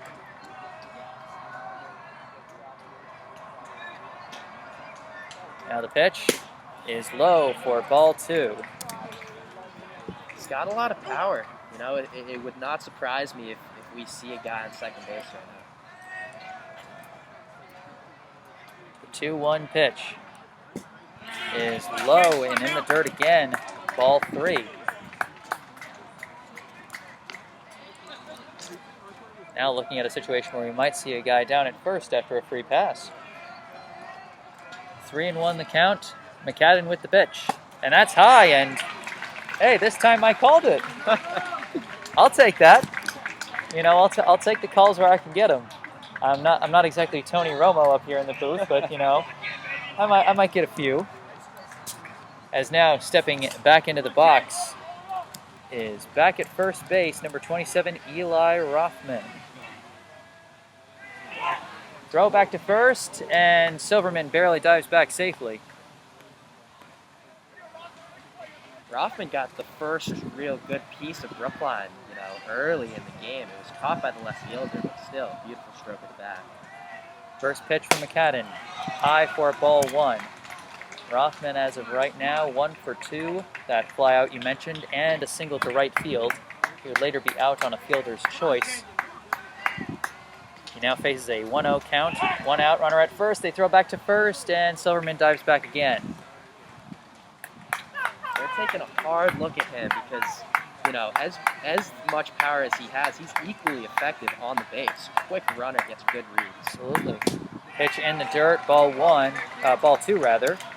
And that's another position that's got to be crucial. Nick Marshall has to be able to block any errant pitches thrown by McCadden, otherwise instant runner in scoring position. And he's been a wall back there today. Absolutely. 2-0 pitch. Runner goes, swung on and missed. Oh, I think they're going to say batter interference. Is that what they're saying? Oh, no, they just said strike. And Silverman gets the steal down to second. I was a little confused there as Rothman kind of fell off balance during his swing. Wasn't sure if they would call him for interference, but they don't. Simply a 2-1 count with Silverman standing at second after the steal. Pitch, he connects, sends it through the gap into right field. Silverman is holding at third. Time after time, Rothman's delivering on that pitch where he was off balance and he swung. That was absolutely a hit and run, delivering a job and then going opposite field to advance the run to third base. Well done by Eli Rothman. And now the go-ahead run for Brookline is 90 feet from home with runners on the corners and 1 out here in the top of the 7th. Coming to the plate, hoping to drive in that go-ahead score, the right fielder, number 47, John Kim. McCadden checks the runner at first. Delivers. Swung on and connected. This is going to be a grounder over to the shortstop. Juggled by the shortstop. Everybody is going to reach safely as Kim goes head first into first base. A little unnecessarily, but either way, Silverman has scored the go-ahead run. Runners on first and third before KC swung that bat, and it was up to the shortstop to either turn 2 or get the out at home, you know, take a run at the go-ahead guy. And you could tell right away he was all in on the play at home and, you know, just let that one get away from him. It would be interesting to think if he, you know, thought otherwise, would he have had the time to turn two and, you know, prevent that run from scoring? Yeah, that was certainly a more shallow grounder to short, so turning two would have required a difficult turn for him to throw. But it makes you wonder if he was weighing both options, and so if his mind was in two different places and you're thinking about where do you throw before you catch the ball, I mean, you got to go catch then throw with the thought process. And you were talking about deja vu earlier. It was an error at short that brought in Reading's second run and tying run the last time these two teams played. And now an error at short has brought in Brookline's second run, and it's the go-ahead run. As now coming up, you talked about being the lone lefty back in your day. We got the lone lefty of this day, and that's Brage Golding. He's had one single already, and we know he's the bunt master, so things can get weird when Brage Golding is at the plate. Let's see what he does. Third baseman didn't get the scouting report. Pitch. Oh, he didn't, and this is a bunt. Is it gonna? It stays fair. It froze on the third base line, and Brage Golding gets another bunt single. That was a tandem call right there. We called that one together. Yeah, that's the that was a Nance and Romo move right there. Yeah, well, I mean, that makes you Nance, me Roma. I hope that I'm in that good company. And he's so quick, but the turf, you know, he was able to lay down that perfect ball that didn't go too far. Sometimes when, you know, it goes off the bat very quickly, it'll go right to the third baseman, but he just dropped that in perfect. Bases loaded now with one out for Owen Roach. First pitch in, strike one. If there is a time for Roach to break out of his slump, bases loaded, one-run ball game, last inning of regulation of the semifinals. The 0-1 pitch is high for ball one. I mean, at this point, even if his plate patience pays off in a walk, that would definitely be huge. One run can mean anything in this game. Try not to be biased, but I'm rooting for Roach. The pitch, he swings, grounded over to short, fielded cleanly, thrown home. They get the lead runner, throw to first, not in time. So a fielder's choice, 6-2 the play. Rothman is out at home, and we've got two down with the bases still loaded for Rocco Shorgy.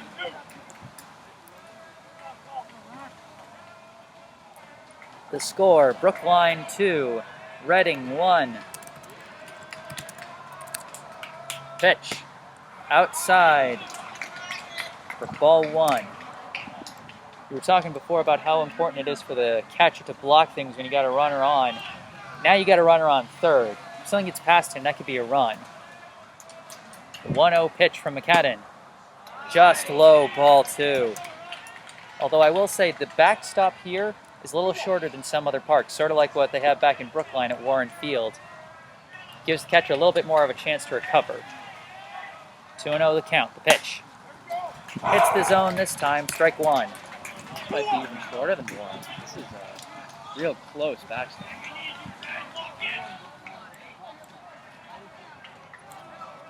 Rocco Shorgy facing the 2-1 count against Cullen McCadden. The pitch. Swings, skies it, foul to the right side. He's been fouling off a million pitches today, making the Reading pitchers work. I'd be shocked if this was the last pitch we saw from Cherokee. He does not give up. 2-2 the count. Pitch. Swung on and grounded. It's a high hopper over to shortstop. Fields it, pumps, throws, just got him. Well, you jinxed it that time. It was the last pitch we saw from Shorgy. But he at least put it in play. It was a tough play for the shortstop, Chris Shin, but he redeems himself a little bit, gets the last out of the inning. We're heading to the bottom of the seventh. Brookline 2, Reading 1.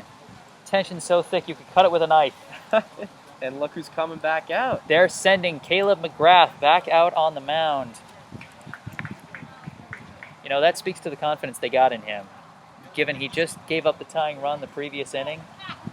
But they say, hey, we got one back for you. Now go get it done. And you know what? I kind of understand it because late game is where he has thrived on the mound in past appearances. He's usually a relief pitcher.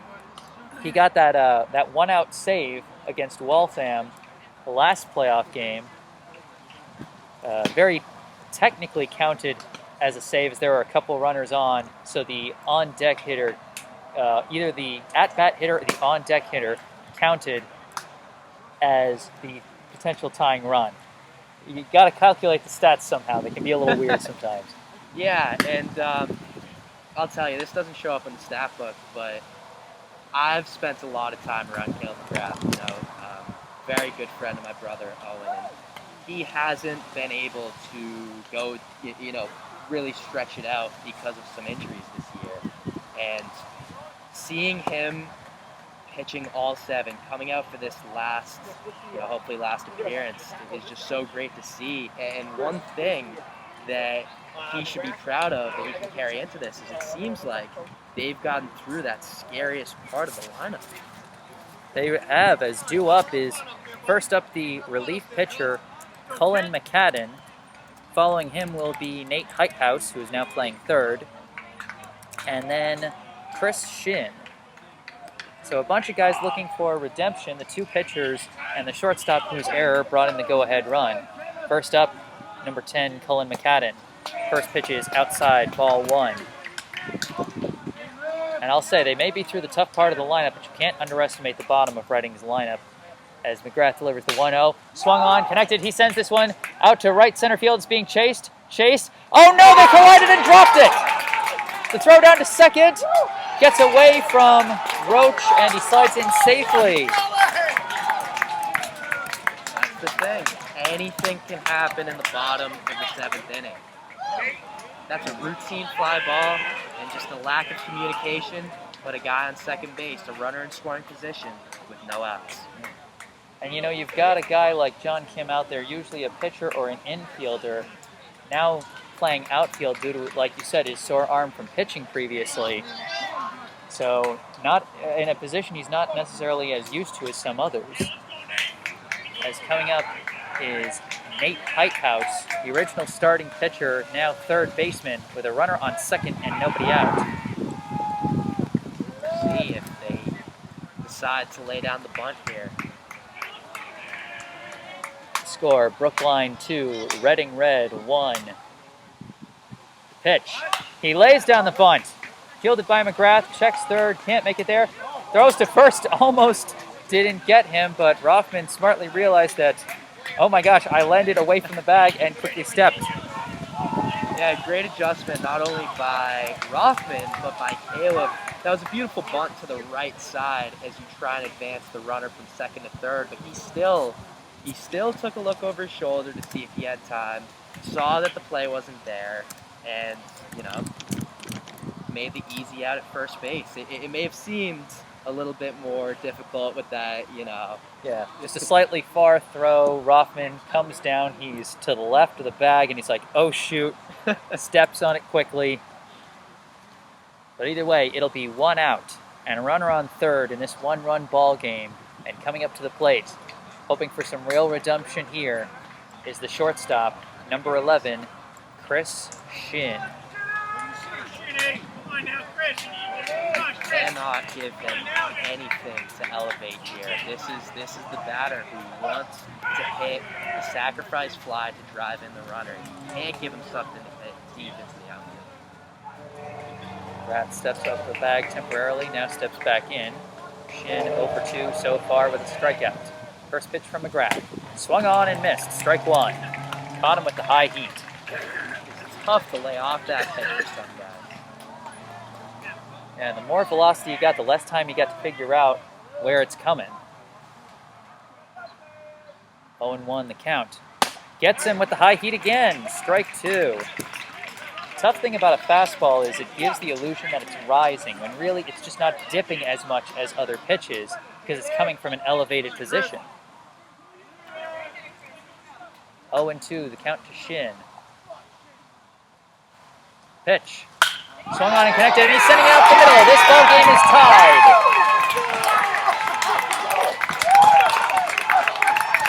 Chris Shin with the redemption story this inning.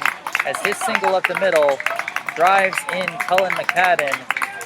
And once again, the game is tied 2-2. He tried to give him a different look there, with the two high heaters. Took a little bit off it, something down, but couldn't fool him. Pitch in there for strike one to Bill Beneke. Christian standing at first. 1 out in the inning, and the ball game tied 2-2. The pitch, runner goes. Reed pulls up, throws down to second, and he's safe.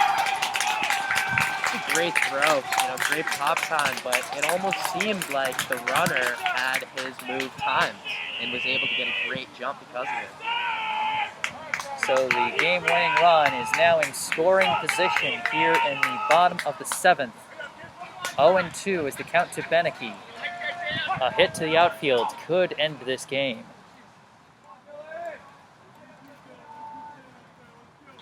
Grath checks second a couple times. The 0-2 pitch. He fouls it. Back to us. But the fence is in the way, so we're fine. All right, Billy. Have fun up there, Billy. 0-2 still the count as Beneke stays alive.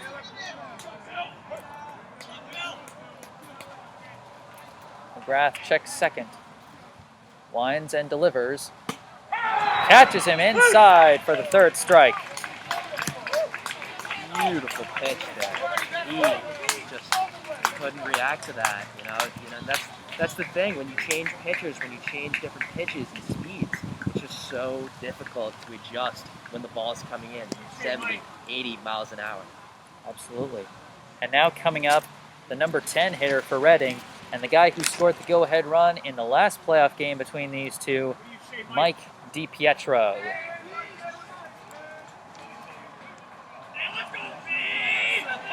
No batting gloves. Grath checks the runner at second and fires. He shows bunt, but fouls it behind the backstop. Fouls it to the backstop, I should say. Strike one. You don't see it happen very often, but both 10 hitters between Brookline and Reading aren't afraid to show that bunt with 2 outs. Absolutely. 0-1, the count to DiPietro. Grath checks the runner at second. Checks him again. And pulls back. Check the runner again. Chris Shin representing the potential game-winning run at second base here in the Lou Tompkins All-Star League semifinals. The pitch swung on and missed, and that's strike two.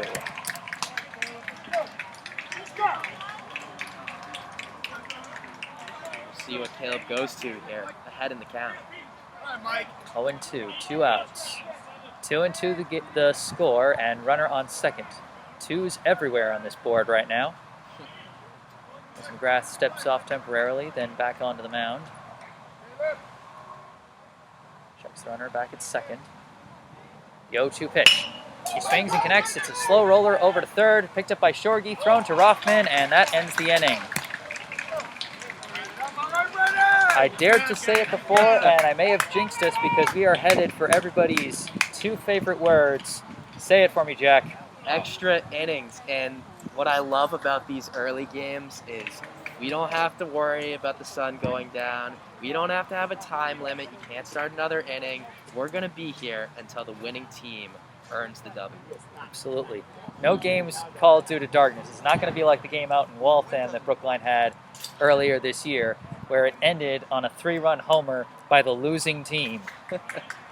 Yeah. Still the most bizarre ending I've ever seen in a baseball game. I remember the ball was hit deep to right field, and the right fielder, Aiden Chin, he was out there, almost parked under it, and then the ball landed. Yeah, no, he literally had his hands out at his sides like, where? Where is it? I asked him after the game, so did you ever catch sight of it? And he said he only knew that the ball was coming his way because Owen, playing second base, looked at him like trying to track the ball. Where is it? Oh man, see that's what happens when you can't get the stadium lights on. Yeah. But not only do we have an early game, we've got stadium lights here. Mm-hmm. I mean, we are at a college ballpark as this is usually the home of Suffolk University's baseball team. So you'd like to believe that they would work this time. No assumptions, but you'd like to believe. As Cullen McCadden returns to the mound after giving up the go-ahead run in the top of the 7th. He now returns for the top of the 8th. Starting this inning off will be that right fielder we were talking about, but of course today playing second base, number 16, Aiden Chin. First pitch from McCadden is low for ball 1. This is a scary part of Brookline's lineup to start extra innings with. Absolutely. Pitch from McCadden, outside ball 1. You talk about these 3, 4, 5 hitters for Brookline, Chin, Reed, and McGrath. They combined for 10 runs scored and 8 RBIs coming into this game. Pitch is high for ball 3. It's a 3-0 count. That is really tough. You know, anything can change in a matter of pitches, but you do not want to walk the first batter of the inning. Absolutely not. Fourth pitch just catches the corner for strike 1. This is a good position to be in for Chin. You know, ahead in the count, sitting on that pitch, and if you don't get it, don't swing. The pitch comes and it's inside. That's ball 4. And you're talking about when a leadoff hitter walks, your chances to score go up monumentally. Because now you have the ability to make those sacrifice plays, move the runners along, get them in scoring position, and maybe get that go-ahead run. Yeah, it really opens up so many possibilities for the offensive team. You know, Aiden Chin, great base runner. He could end up on second, you know, open the door for a bunt, open the door for so many different offensive plays. You talk about bunt, the cleanup hitter, Jasper Reed, was showing bunt, pulled back, and the pitch is in there for strike 1. Not a typical scenario where you see your cleanup hitter showing bunt on the first pitch.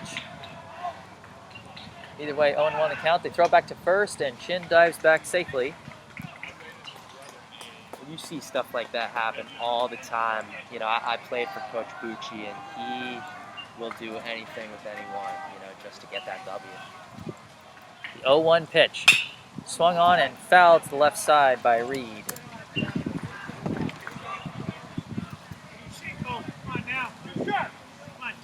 So 0-2 the count to Jasper Reed.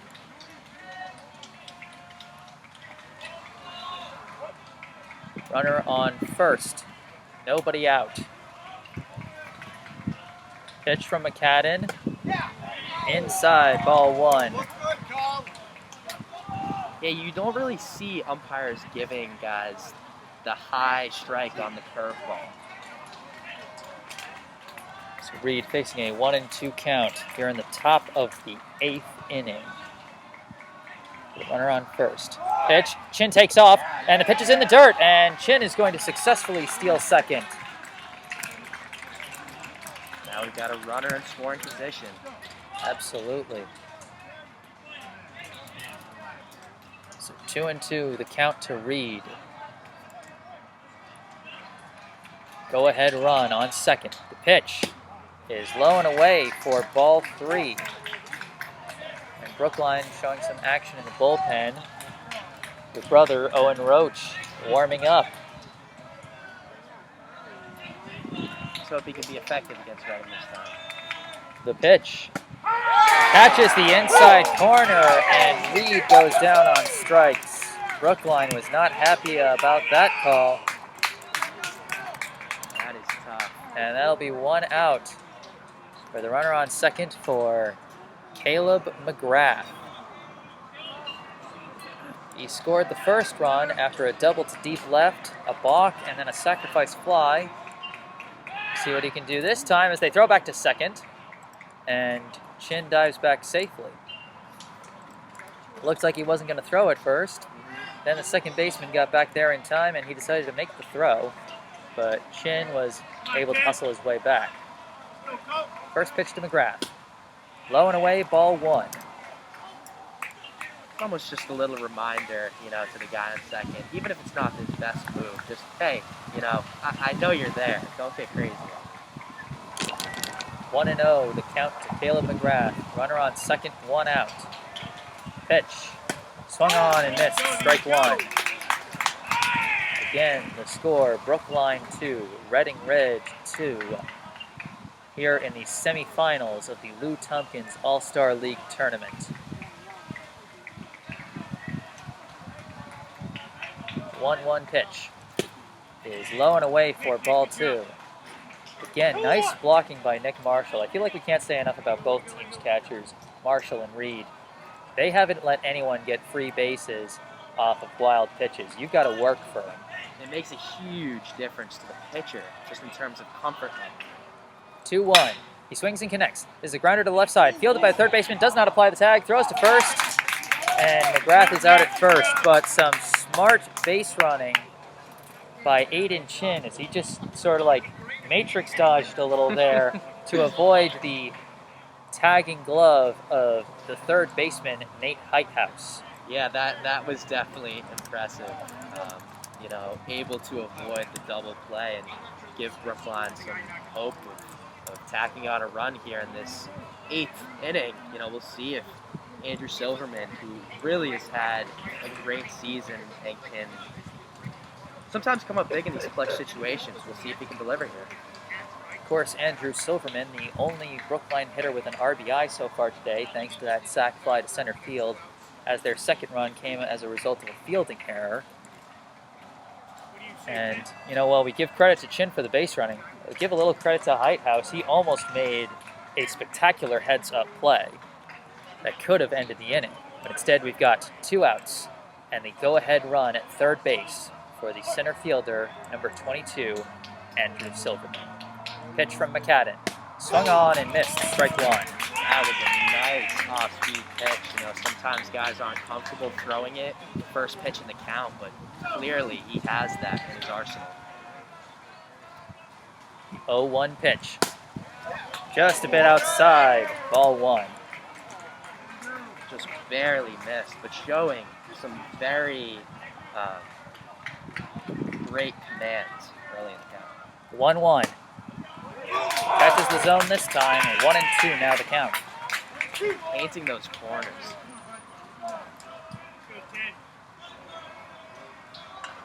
McCadden sets.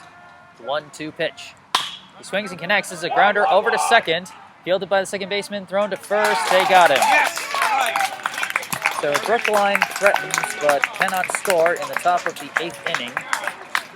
And we head to the bottom of the 8th with the score still Brookline 2, Reading Red 2, here in the semifinals of the Lou Tompkins All-Star League Tournament here at East Boston Memorial Park, the typical home of the Suffolk University baseball team. Once again, I am Jesse Mayfield-Sheehan alongside Jack Roach, as it looks like Caleb McGrath is coming back out onto the mound for his 8th inning of work. We talk about deja vu. I'm getting deja vu back to Brookline's regular season finale against Medford. That game was tied at 1 at the end of regulation, and they sent their pitcher for that day, Jake Levin, out for 8 innings of work. And credit to him, he pitched beautifully for 8 innings. Unfortunately, things didn't end well in the 9th. In this time around, I think we should make note that Brookline has played an incredible defensive game, and what got them into trouble down the stretch is they were allowing base runners after the pitcher was hitting, you know, giving up relatively weak contact. They loaded the bases, and you know that's what cost them. Yep. And of course, last inning, the tying run scored in large part thanks to an error as the center fielder Andrew Silverman and right fielder John Kim collided, tracking down a fly ball out in right center. That put on the runner who would ultimately score the game-tying run. Now, leading off the bottom of the 8th, we got the top of the order coming, starting with the center fielder, number 9, Steve Webb.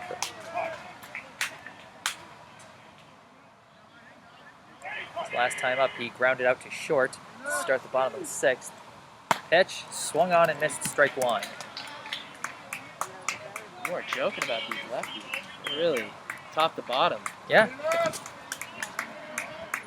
Yeah, 5 of their first 6 hitters are left-handed.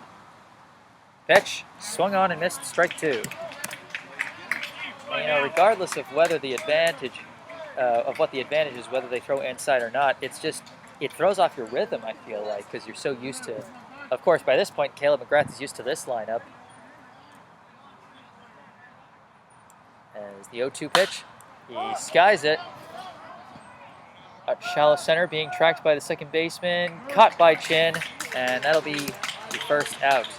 That's what helps about having an outfielder playing second base, because you know how important it is to communicate on those high fly balls. And Chin parked himself right under it and said, "That ball's mine." Easy out. Absolutely. Now coming up is the right fielder, number 3, Logan Nowicki.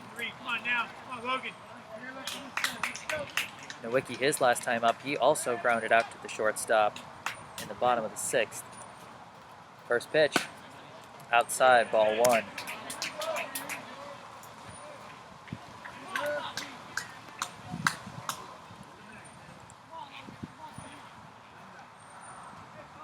Want to know the count? McGrath delivers, grounded over to third, fielded well by Shorty, but he stumbles getting up, throw to first.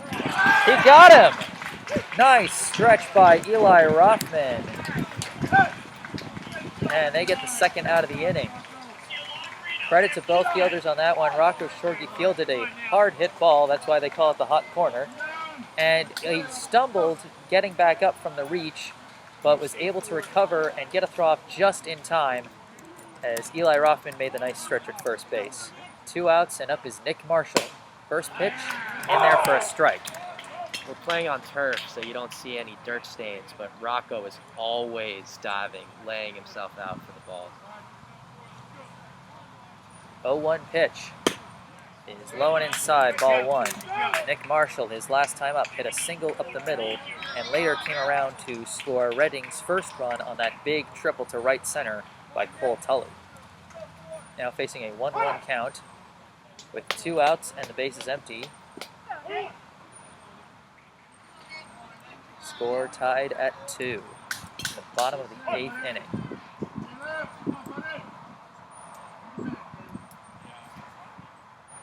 Pitch, swung on and connected. This is a grounder over to short, fielded by Roach, thrown to first, and they got him. Gotta love that turf field. You can sit back and let that one come to you. You know, sometimes you have to be aggressive and go get that ball, but you know, he was still able to make the out and sit and stay where he wanted to be.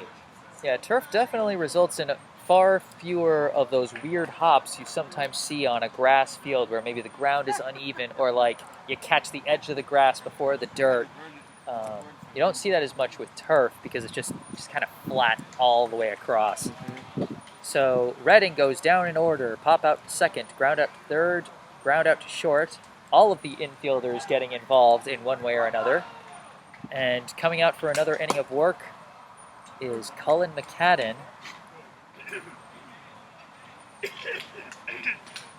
who was the guy who potentially lost this game, giving up the second run in the top of the 7th, but then redeemed himself by scoring the game-tying run in the bottom of the 2nd after reaching on that error we were talking about where the 2 outfielders collided. Coming to the plate will be the back end of Brookline's lineup. It'll be Eli Rothman, John Kim, and Rage Golden.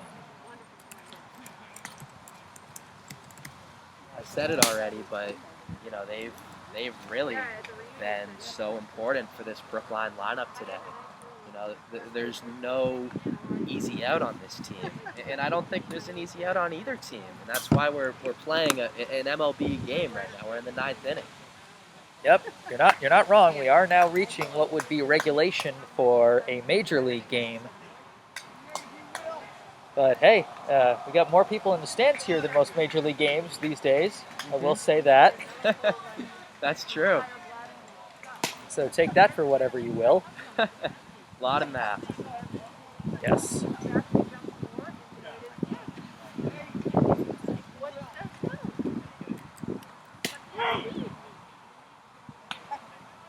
first up will be Eli Rothman. He has flown out to left, singled to right, and singled through the right gap. So he's 2 for 3 right now. Was an important part of what at the time was a go-ahead rally for Brookline in the top of the 7th. Now hoping to get things going again. First pitch from McCadden. In there for strike one. He's doing a hot bat today, and hopefully he can be an integral part of the next big rally. 0-1 the count. McCadden with the pitch. Swings and fouls it to the right side. Happy that was away from our camera guy, who was just sort of going, phew. That's been his waking nightmare this entire game, is that a righty's going to come up and it's going to send one right at him. It's not a problem for Redding. A lot of lefties. Yeah, you're not wrong. 0-2 the count. Pitch. Over his head, ball one. You talk about Rothman, he can be a streaky hitter at times. Sometimes he'll go several games without a hit, but then sometimes he comes in and he's got a hot bat, gets a couple hits, and contributes big time to the offense. And some great defense at first base as well. Absolutely. 1-2. High for ball two. Looks like he's losing a bit of command on his pitches. You know, that curveball he just lost, and then a fastball up in the zone as well. Colin McCadden in his third inning of work. 2-2 pitch. Reaches out and fouls it to the backstop. Count remains 2-2. And Rothman's shown he's going to swing that bat. He's been swinging it well today. 2 for 3 with 2 singles.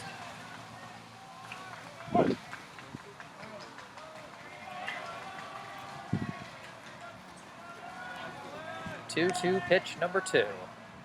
He tips it. He caught him chasing a low pitch, but he just managed to get a piece of it. He was almost trying to check his swing. He knew he got fooled on that one, but he managed to catch a piece and stay alive. He's taking a piece out of Rocco Sherby's book, you know, not going down without a fight. 2-2, still the count to Eli Rothman. Pitch from McCadden. He connects on this one. It's a slow dribbler over to third, fielded by Heighthouse. He pumps, throws, and he's got him. 5-3 ground out to start the top of the 9th. Good defensive play by the third baseman. Not an easy out to make, but you know, showed some good poise, charging the ball, and then making the out of first. Now coming up, the right fielder, number 47, John Kim. 1 out, nobody on. McCadden's first pitch is low for ball 1. Kim so far has flown out to right, hit into a fielder's choice, and reached on an error at short. Next pitch is in there for strike 1. The importance of getting on base here is looking down, seeing Rage coming up next, and the ability to lay down the bunt and get a runner in scoring position for the top of the lineup. Next pitch is outside for ball 2.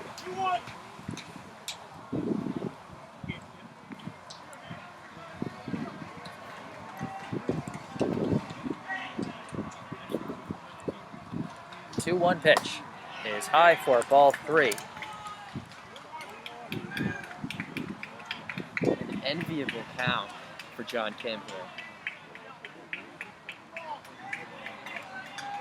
3-1 is the count. McCadden with pitch.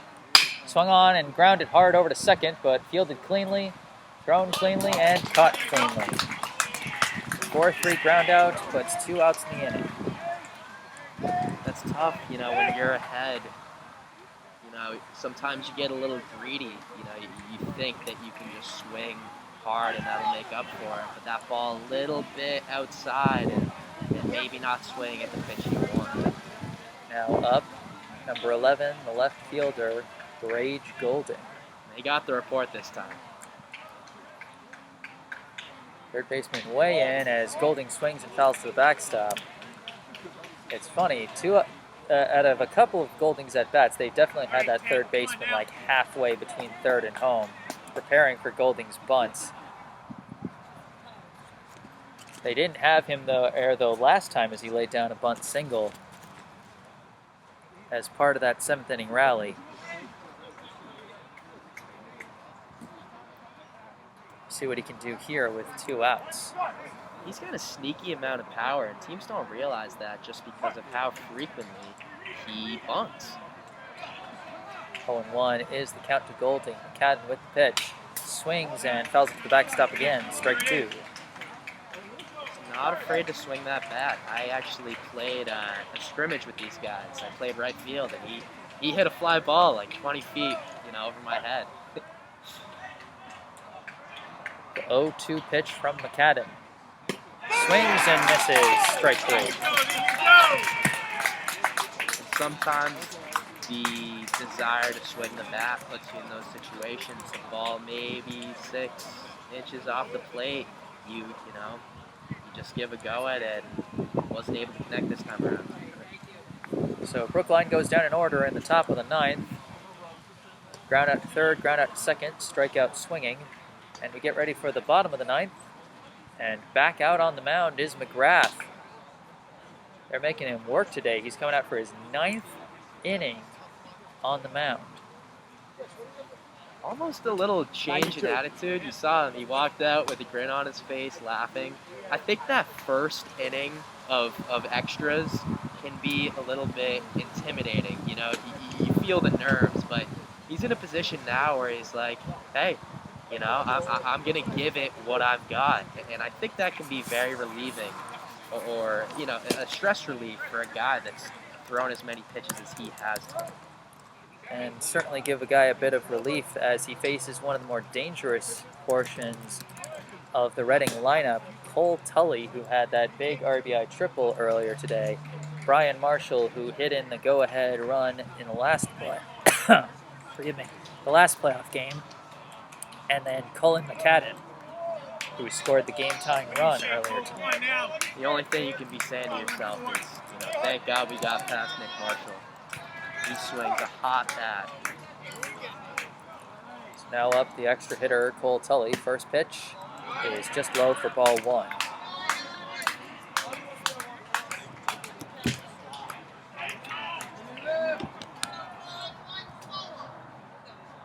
One 0 pitch is in the dirt this time for ball 2.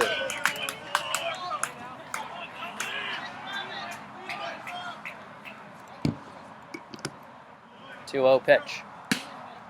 Just a bit outside, ball 3. McGrath missing the zone early. Don't want to walk the first guy of the inning. McGrath winds the 3-0. Down Broadway, strike 1. That's not a good look. Sometimes umps don't like it when you throw the bat or pretend to, in disdain with the call. 3-1 pitch. Swung on and fouled to the backstop. That'll be strike 2. McGrath fights his way back to a full count after the early 3-0. Just like that, full count. Things get interesting. Tully steps back in. Pitch from McGrath. Swung on and missed. And he gets the first guy down on strikes. Nerves of steel with this kid. He's faced jam after jam after jam, and he's getting a standing ovation from the Brookline crowd as it looks like he'll likely be taken out. He's leaving the mound. A well-deserved round of applause. 8 1/3 innings of work. He leaves with a no decision. And coming onto the mound, I think it's Aiden Chin. Yeah, he was walking off it for a second. I was like, maybe he's going back to second base. No, he's stepping on the mound. And look at that. Look who's coming back to join them in the infield is Caleb McGrath. And I think you have to wonder if going into this inning, this 9th inning, You know, coach tells you this is your last batter. And knowing that, it gives you the ability to kind of reach back for that last batter, even when you're down 3-0, and say, this is my last guy, we're going to throw some strikes. And just an incredible job to fight back and get that swinging strikeout. And fighting back has been the name of the game for much of Caleb McGrath's outing. He faced several early jams, got out of all of them to keep it a scoreless game. Couldn't quite hold the lead, in part due to some fielding mistakes. But ultimately, whenever that jam started up again after they tied it, he never let them take the lead. We'll see if Aiden Chin is able to take over and keep the game tied. Aiden Chin, not a guy we've seen a ton of appearances from, but, you know, in my experience, I've seen what he has been able to do. You know, he can reach back and give you that fast heater, but he's also shown some pretty impressive off-speed pitches that hopefully will be able to fool these Reading batters. Now coming to the plate, number 17, the designated hitter, Brian Marshall. No one on and one out.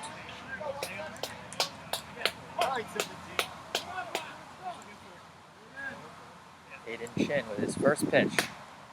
Just low for ball one. Gets squeezed.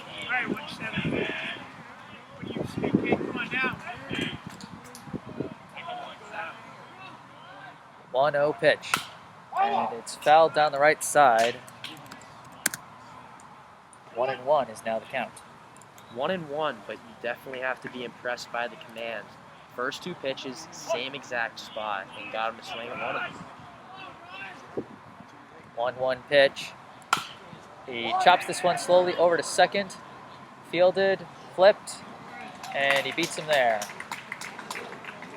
That was a pretty off-speed pitch there. Looks like a curveball of some sort. It's got some funny spin, but he throws the fastball, same spot, and then fools the batter with that off-speed pitch there. You know, gentle contact to Caleb McGrath, who's able to seal the deal at first base. Caleb McGrath playing second base after basically just making a one-position swap with Chin. And now the first pitch to Cullen McCadden is swung on and missed for strike one. Nice high fastball by 0-1 the count. 2 down, nobody on. Pitch inside, ball one. Dangerously close to hitting the batter. But not a bad look either. You know, you definitely want your pitcher to be confident coming inside with those pitches. 1-1 count. In there for strike one. Strike two. I can count. Goes back to that pitch that he's been so comfortable with and really just painting the corner there outside. 1-2 pitch. Inside, ball two. I don't know if you saw my brother Owen jumping up. He thought he had it. I think Reed was also jumping up. He was getting ready to throw it around the infield in celebration. But instead it's a 2-2 count. We will see. Pitch is low for ball three. What do you think he goes to here? Full count? What pitch Think is he- coming? I think he's going to drop it off the table, try and fool him low. Oh, he did drop it, but he dropped it from high, and it didn't drop enough, and that's going to be a walk. Yeah, he had the right idea, but execution ultimately was not there. You know, it looked good, but must have just missed. Now coming up, the third baseman and original starting pitcher, Nate Heighthouse. 2 outs, runner on first. Pitch from Chin. Swung on and missed, strike one. He got saved there. That was definitely not the call. You know, bouncing that fastball, but a swing nonetheless. 0-1 pitch. It hits him. Heighthouse with the patience to stand in there and let that one just touch his left shoulder. And now we've got runners on first and second. And the game-winning run is in scoring position once again. And it is Chris Shin. He drove in the tying run back in the 7th. Pitch in there for strike one. Chin versus chin here. We'll see who gets the better of the at-bat. Battle of rhymes here in the 9th inning. Pitch swung on and missed. Strike two. Fooled him with another high pitch. He swung it too fast, too high heats yes, against McGrath last at bat. Now he faces an 0-2 count once again. Pitch high, and he doesn't swing this time. Ball one. Able to hold off this time around. Maybe you heard our conversation. 1-2 pitch. Almost got him on the curving pitch, but it drops low and away, and he holds his swing. That'll be ball two. Good idea, though. You know, ahead in the count, throws a pitch that almost fell in there, and he almost went golfing for it. Pitch. He catches the zone, and he gets him looking. Shin very unhappy about that call. You better be careful. We are going to be going into the top of the 10th inning. I'm going to have to switch my live audio broadcast from my laptop to my phone because my laptop's about to die. So for those of you listening to this live, broadcast is going to cut out briefly as we're between innings.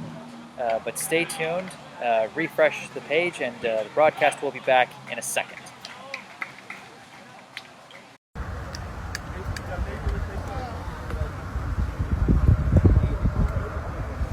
Now going into the 10th inning. See if Brookline can get on the board now. Rolling out the top of the lineup.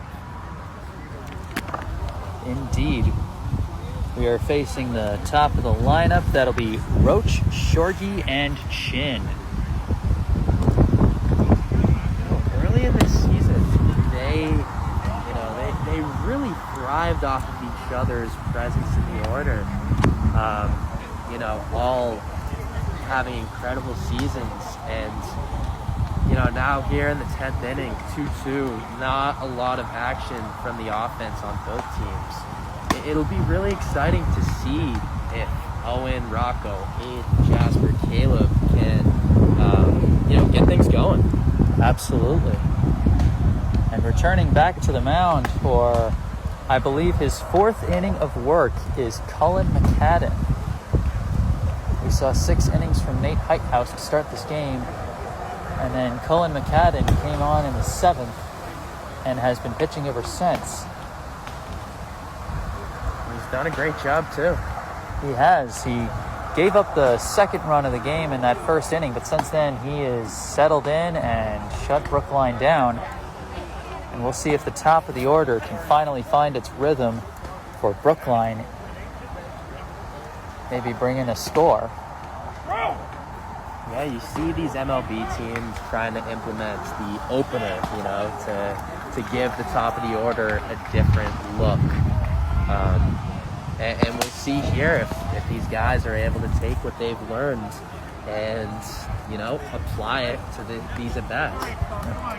Another thing that makes you think is how MLB is debating like that put a runner on second to start the extra inning rule that's already implemented in some minor leagues.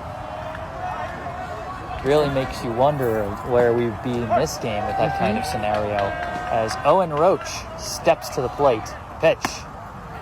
In there for strike one.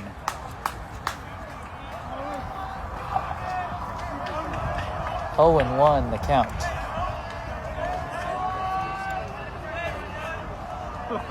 Pitch. Dips into the zone for strike two. 0-2 the count. McCadden showing some nice movement on that pitch.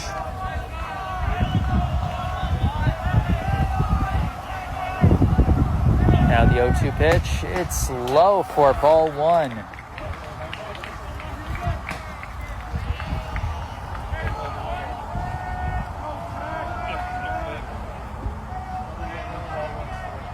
McCadden with the 1-2. Low again for ball 2. Roach showing that plate patience, trying to fight his way back into a more advantageous count.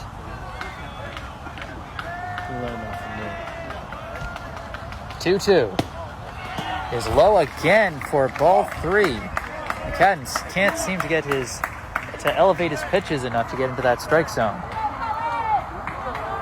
This is it, 3-2. McCadden with the payoff pitch. Swung on, and it's popped foul to the right side. And the count remains 3-2. Not the pitch that he wanted, but you don't get the opportunity to be selective here. You don't get what you like. Foul it away. Just do what you can to fight your way on base. 3-2, still the count to Roach. The pitch swung on and connected, and lined right to the shortstop, who makes the jumping grab. That is tough. That is tough. That's the best contact he's had in a while, and it like almost anywhere else in the infield, but he hit it right at a guy. Now with 1 out in the inning, we have Rocco Shorgy. Pitch drops into the zone again for a strike.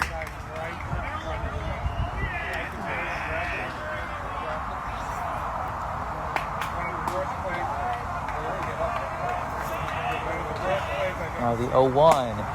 That one stays high for ball 1. That looked like he was trying to do the same pitch again and just kind of hung on him. Yeah, sometimes you leave that curveball high and you can get yourself in all sorts of damage. Pitch, and it's fouled to the backstop by Shorgy. 1-2 now the count. Do you think we get a classic Rocco at that? Foul ball is going left and right.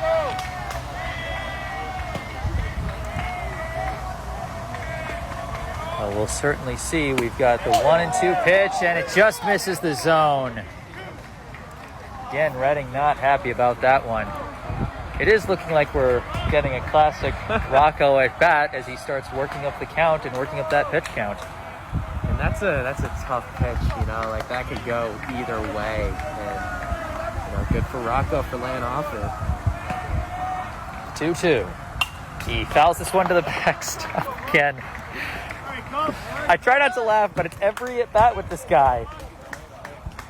Yeah, he likes that high fastball. Swinging at it a couple Yeah, he just doesn't like sending it into the field of play. He likes sending it to the backstop. Yet. Pitch, and this one is high and over his head, and he's worked it to a full count. Back-to-back full counts for Brookline. They've got good plate patience, especially at the top of the order. We talked about it before. Even if they're not getting on base, they're working that pitch count. Payoff pitch. He connects and sends this one out to right field. The right fielder is under it, and he's got it. So 2 down in the inning for Brookline, as now coming up is the relief pitcher, Aiden Chin. Chin, his last time up, he was hit by a pitch, but did not get much further than that. Pitch in the dirt, ball 1.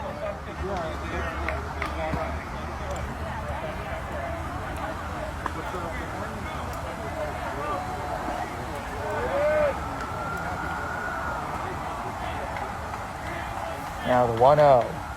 He connects. It's a slow hopper over to third, picked up by the third baseman, thrown to first. He dropped it.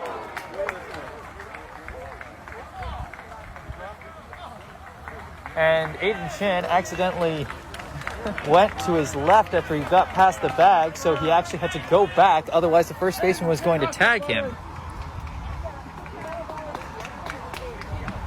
Yeah, that was definitely surprising. And here's the thing. You're in a situation where you will take any base runner possible. And here we are with 2 outs. You've got a power hitter up. You've got a good base runner on. And you know, Coach Bucci will try and make things interesting here in the 10th inning. Yeah, and you talk about base running. That was really almost kind of a forced error there, as not only was it a tough, slow hopper down the third base line that the third baseman had to grab and throw on the run. The throw ended up coming a little to the first baseman's left, very close to where the base runner already was. That made the catch just that much harder. And credit to Bill Beneke. He's done a good job at first base for Reading, but he couldn't collect that one. Runner on first, 2 down for Jasper Reed. First pitch is high, ball 1. It's not an easy play to make. Reed, his last time up, grounded out to third to end the top of the 6th. Pitch is high for ball 2. Left the fastball high these past 2 pitches. Definitely try and change things up here. We'll see what he leans on. I think we might see a curve or an off speed as he throws back to first. My fault, I didn't include a pickoff attempt in my options. He might have thrown off speed to first base. Well, it was certainly too slow to catch chin as Reed skies this one out to left field. Left fielder's tracking it. And he's under it, and he's got the catch. That ball hit a mile in the air, but ultimately able to be tracked down by Reading. Reed's certainly getting enough height on his swings. He's just got to get that length. Got to get a little further out. But the top of the 10th ends with 1 base runner for Brookline, and the score remains Brookline 2, Reading 2. As we head into the bottom of the 10th inning.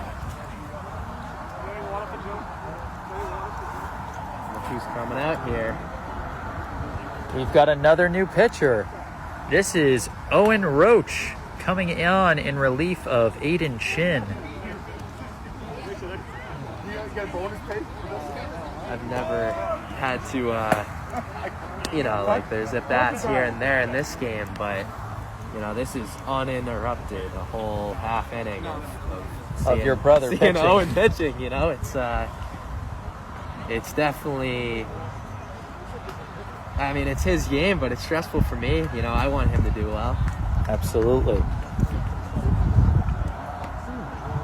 And of course, like you said, he wants a better outing against this team than what he got last time, because that last playoff outing, he came on in. Granted, give him credit, that was a tough relief position for him to come into. I believe it was bases loaded with nobody out. First guy, bases loaded, walked, so already he was in a tougher position. Give him credit. Strikeout, pop out. He had him in position. Next guy hits a grounder to short, just juggled, and that brought in the tying run, and then Brian Marshall hit that single up the middle that was the dagger. Yeah, it's obviously a different situation when you don't inherit, 3 base runners, and I think that's really important because you can get creative earlier in these counts. Change the looks up and go to things that maybe you aren't as confident throwing when there are no outs and you have the bases loaded. So obviously the stakes are high, but it gives you a bit of flexibility in what you can go to. Absolutely, not just in terms of like throwing balls or strikes, but like hits into the field. One mistake isn't going to mean a run. You don't want those mistakes. They're still crucial potentially, but definitely a very different situation as the first baseman, Bill Beneke, steps to the plate to start off the bottom of the 10th inning for Reading. First pitch from Roach. Drops into the dirt, ball 1. That's the thing about Owen. He's not 200 pounds. He will never overpower you, and he thrives off of that weak contact that he gets guys to ground into. Pitch. Strike. Had a little bit more speed on that pitch. And managed to fool Beneke inside. 1-1 now the count. Pitch from Roach. Outside, ball 2. He doesn't get cheated, but definitely could put on a couple pounds in the off-season. 2-1 pitch. In the zone from maybe the future hot dog eating contest competitor, so he can, fill out a little more. The 2-2 pitch from Roach. Oh, just outside. Reed was thinking strikeout. You could tell he was hopping up, ready to throw down to third, cycle it around the infield. Ump said, nope, he missed. That's the thing. That was exactly what he wanted. He hit his spot. The payoff pitch. And he fouls it to the backstop. I think he actually might have fooled him a little bit on that. I think that was supposed to be a pitch that dipped into the zone, and I think it hung, and I think Beneke got fooled anyway. He swung where it was supposed to dip to, undercut it, and fouled it to the backstop. I like that analysis. I can come up with some every now and again. Pitch. Gets him high again, and he fouls down the right side. Even when he throws it a bit out of the zone, Beneke's going chasing here. In sort of that swing at everything mentality when you're defending a 2-strike count. 3-2 again. This time over his head, and that'll be a walk.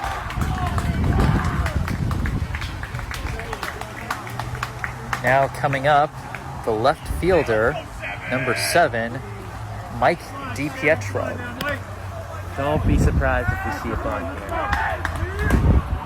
With the top of the lineup due up, it certainly would make sense. First pitch from Roach. He does show bunt, and he lays it down. Shorty playing short. He throws in and throws first, and he's got him. A smart jump to the inside of the infield by Rocco Shorty as he was able to track it down. I mean, if he was out of position, that could have gone for a bunt single easily. Yeah.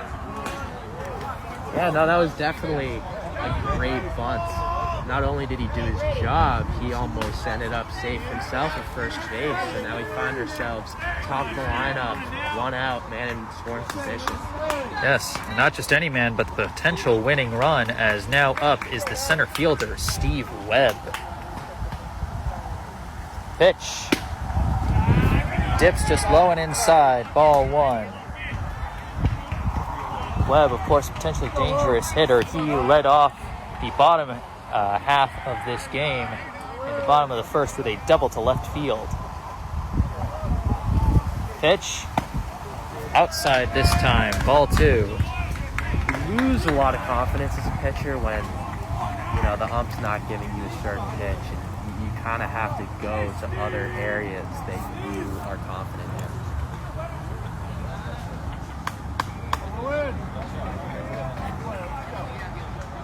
2-0. Pitch. He swings and he skies this one. It looks like it's going to stay in the infield. McGrath is under it at short, and he's got it. So pops up to Owen Roach's former position as they've just sort of cycled around. McGrath started at pitcher, moved over to second, then moved over to short. Chin went from second to pitcher to second, and Roach went from short to pitcher. Yeah, these guys can really do it all, and it's helped them all season long when one of them comes in the pitch. Now up is the right fielder, Logan Nowicki. Pitch. He hits him. Ultimately, not what you want to see, but not that big of a deal. You basically just forced the out at third. It's basically an intentional walk. It's just, with a little bit of potential physical damage for the batter. As he creates the force at third, second, and first, with 2 outs rather, up comes Nick Marshall.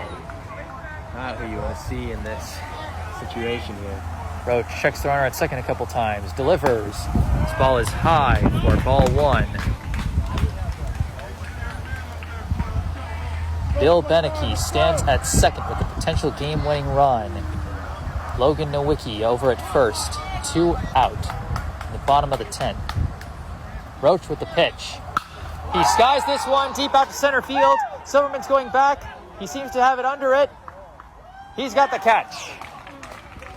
That was a heart attack for all Brookline fans. You okay there, Jack? Do you need the defibrillator? I didn't even look at it because I just saw the ball hit in the air and my heart sunk. And I heard you say, Silverman, camped under it. Oh my goodness, what a relief. Yeah, I was like, oh dang, I'm gonna have to take Jack out of here on a stretcher after that. Well, you know, that is not what you want to throw to that hitter, and he was not cheated. He got a lot of that ball. I'll tell you what I think did cheat him, because we can feel it blowing on us. We got a headwind. You're right. I didn't even realize that. So the wind, which aided Reading at earlier points this game, this time coming back to bite them as Nick Marshall flies out to center to end the bottom of the 10th. We are through 10 innings here at the Lou Tompkins All-Star League Semifinals. The score remains Brookline 2, Reading 2. This is you know what this is? This is youth baseball copying the NHL. They're like, you want a long game? Yeah. We'll show you a long game. We don't even have a time limit here. 5 overtimes, 5 extra, whatever. They are putting on a show. It's really a treat to watch this game because it's 2 really good ball games or ball clubs. You know, we're not seeing sloppy play. We're not seeing, silly errors being made. We're seeing 17U baseball being played at its best form. Absolutely. I mean, like you say, that one of the things is that the fielding has been very crisp. I mean, we've had errors here and there, but nothing that's, a couple that have proven costly. But for the most part, the fielding has been pretty clean.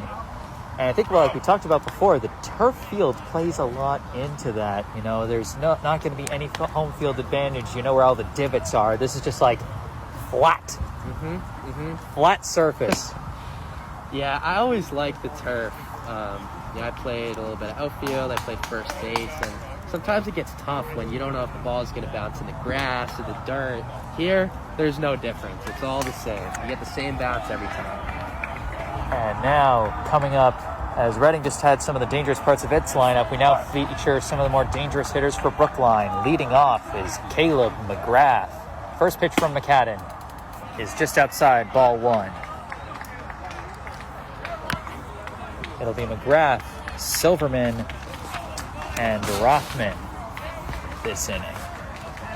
Pitch from McCadden, swings, and he skies this one out to left. The left fielder is backtracking. He's going back. Does he have it? He's got it. Great play by the outfielder. Back turned the whole time, but got a great read and was able to track it down on the run. Nice catch by Mike DiPietro out in left field for Reading. And now with 1 out, coming up is Andrew Silverman.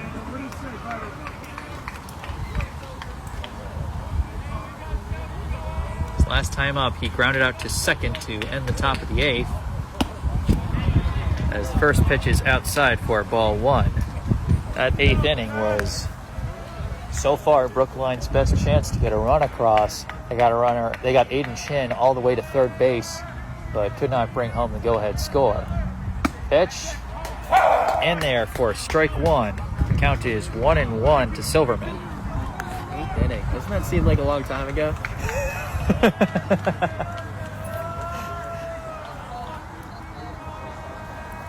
Now 1-1 in the dirt, ball 1.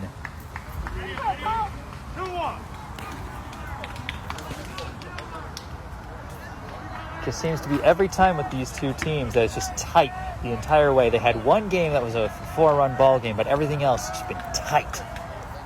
2-1 is high for ball 3. It's like you said, two good ball clubs when they run into each other. 3-1, now the count to Silverman. Pitch from McCadden. It misses just outside, and Silverman gets a free pass to first. And it's not just talent that these teams have, but discipline, These are two well-coached teams, and we're seeing them play some smart ball. We'll see what will happen here, The runner on first allows you to get creative and have some fun. And starting out the fun here with a runner on first and one out is the first baseman, Eli Rothman. Pitch. Low and inside, ball one. It just feels like you're just waiting for that one big hit from somebody on either team. I mean, we thought we had that with Nick Marshall the last half inning, but the headwind caught him, and now the pitch. Runner takes off. Rothman swings. Head first slide. He's safe. That's a hit and run right there. You saw it. He might have not had the pitch that he wanted, but he just waited and waited until he could get that swing and just make the smallest difference for the catcher, allowing Silverman to get in there. Yeah, exactly. I don't necessarily know whether or not they were calling for a hit and run, but it's definitely one of those where the runner is going, swing. I don't care, swing. So the count is now 1-1, and we have the potential go-ahead run at second. And he swings and fouls this one. It's behind the backstop. The catcher was starting to chase it, so was the pitcher and the third baseman. But instead, it'll fall harmlessly out of play for strike two. It's definitely been an extremely suspenseful game. You know, we're waiting for that one, big play to happen, but every crack of the bat, every tiny bit of action, you're holding your breath. Yes, this is the major appeal of baseball, the tension. 1-2 pitch is high for ball two. It's like there's that build-up in between pitches. You're like, is this going to be the pitch? Is this going to be the one? Definitely taking away years of my life. McCadden checks second. 2-2. Swung on, and he skies this one over to the second baseman. Dugan is under it for another catch. So now 2 down in the inning. And coming up is the right fielder, number 47, John Kim. Runner at second. 2 down here in the top of the 11th inning of this 7-inning ball game. So we played about 151% of this ball game. Pitch, outside, ball one.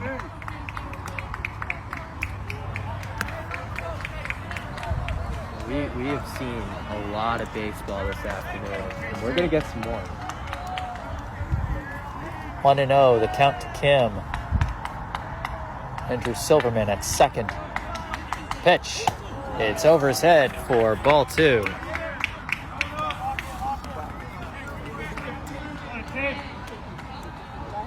Every pitch is a battle for these guys at this point in the game. Even that one misfire could be so important for a hitter. 2-0 pitch. He swings and connects. He skies this one out to left center. This one might get past him. Is it going to be caught? Well tracked and caught.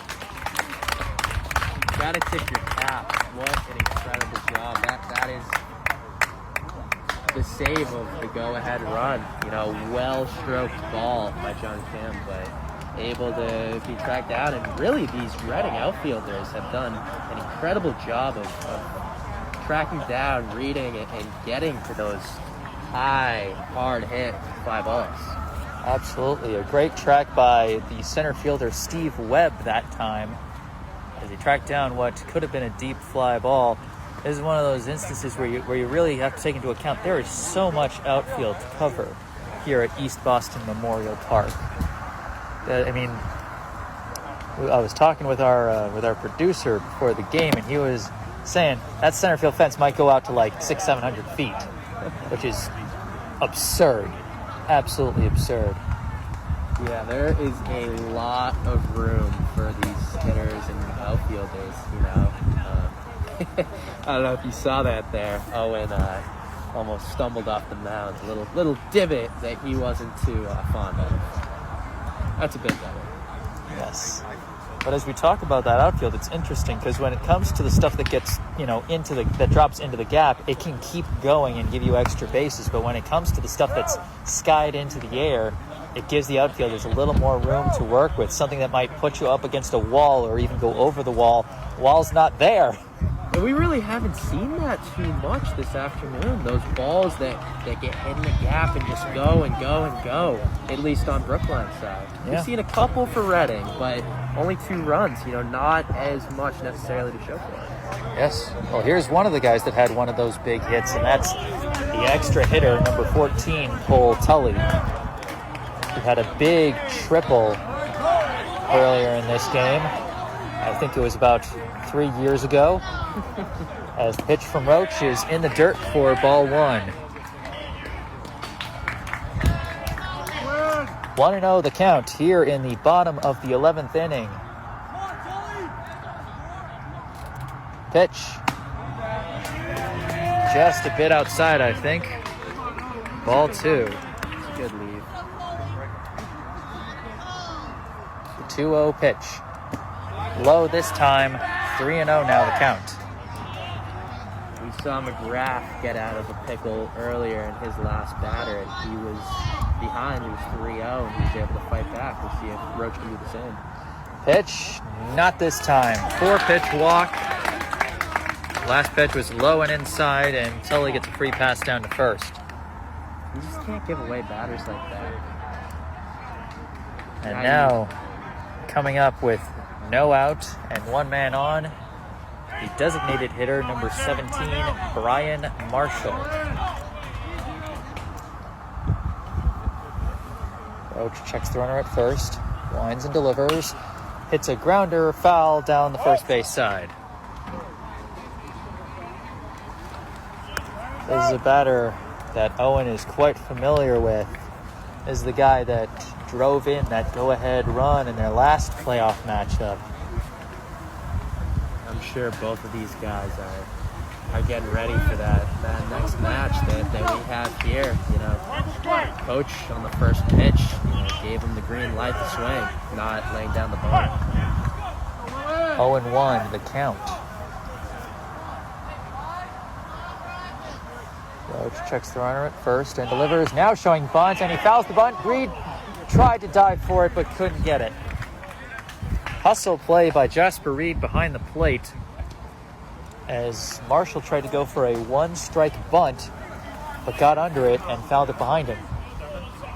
And the good news for Brookline is that there's not going to be a bunt here. They're going for it. This ball is going to be put in play if he swings. 0-2 the count. Roach with the pitch. Swung on and missed. So if he swings, it's going in play, huh? Yeah, that was a misspeak. I realized as the words came out of my mouth, maybe that's not 100% true. I was literally thinking, watch him whiff on this one after he said that.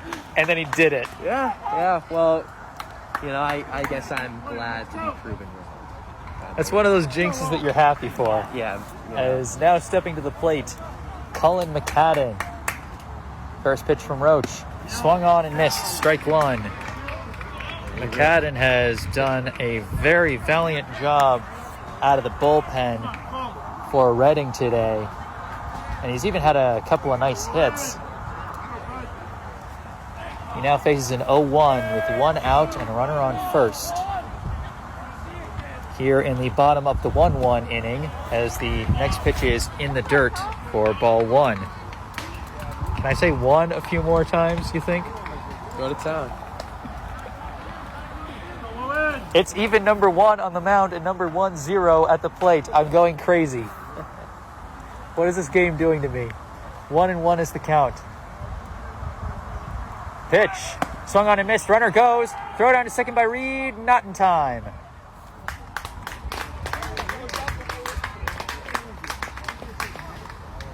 So Tully steals second, and he now represents the game-winning run in scoring position.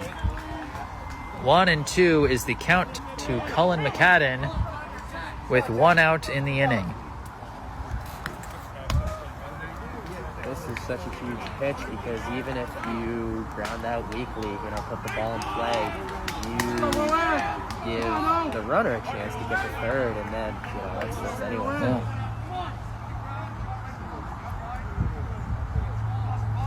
1-2. Just a bit outside, ball 2. tried to get him to go chasing that one outside, but didn't bite. Roach stares in, gets a pitch he likes. Checks the runner at second. 2-2 pitch. Swung on and missed. Huge strikeout for Owen Roach. Back to back. Good.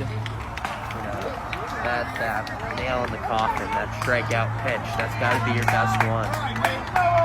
He's definitely had a good sequence going against the meat of Reading's lineup, as now coming up, the third baseman, Nate Heithouse. Roach checks the runner at second and delivers. This one sent out to left field. This might drop, but nope, it's chased down by Brage Golding.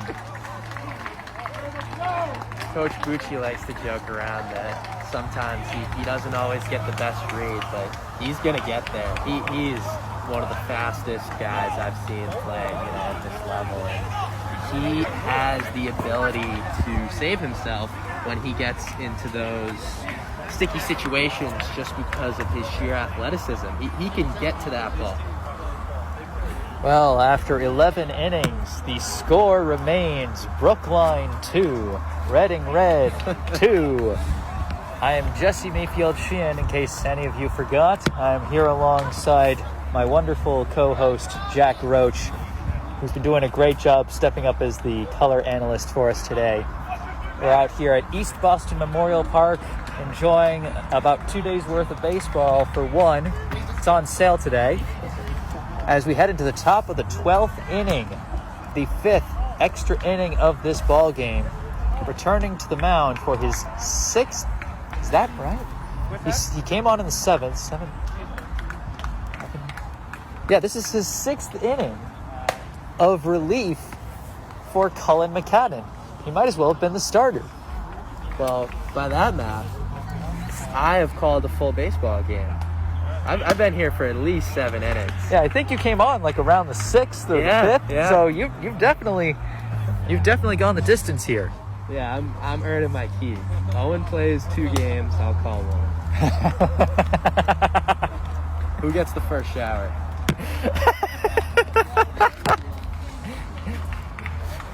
Well, we'll see how that plays out. His first coming up is the guy who you talked about, his speed, his ability to track down balls out in left field. Now he's coming to the plate, and that's Brage Golding. He's such an effective, people will call him, or that 10 spot or 9 spot in general, your double leadoff, because he gets on base. That is one guy who is tough to get out and just gives the top of the lineup that much more to work with. Yeah. I mean, he doesn't always hit the most powerful balls. He's got a slightly off-balance swing, but he can get the bat on it and send it out into just the right spot every now and again. And then, of course, as we see the third baseman practically standing next to him, he is the bunt master, and you have to respect the bunt master. First pitch from McCadden.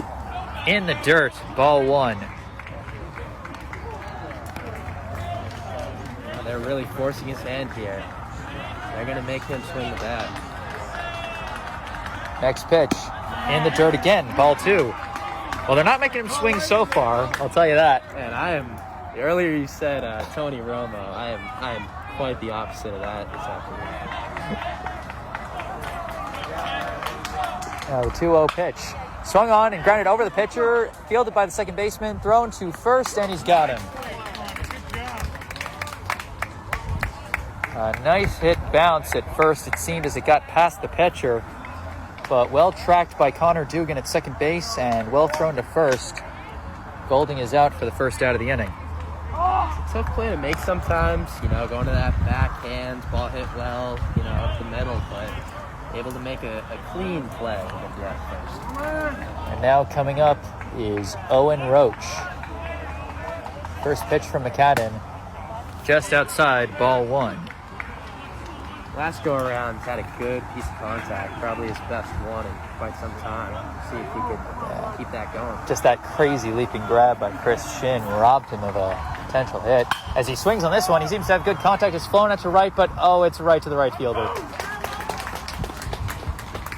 This guy can't catch a break. Nah. At least they're still in the game.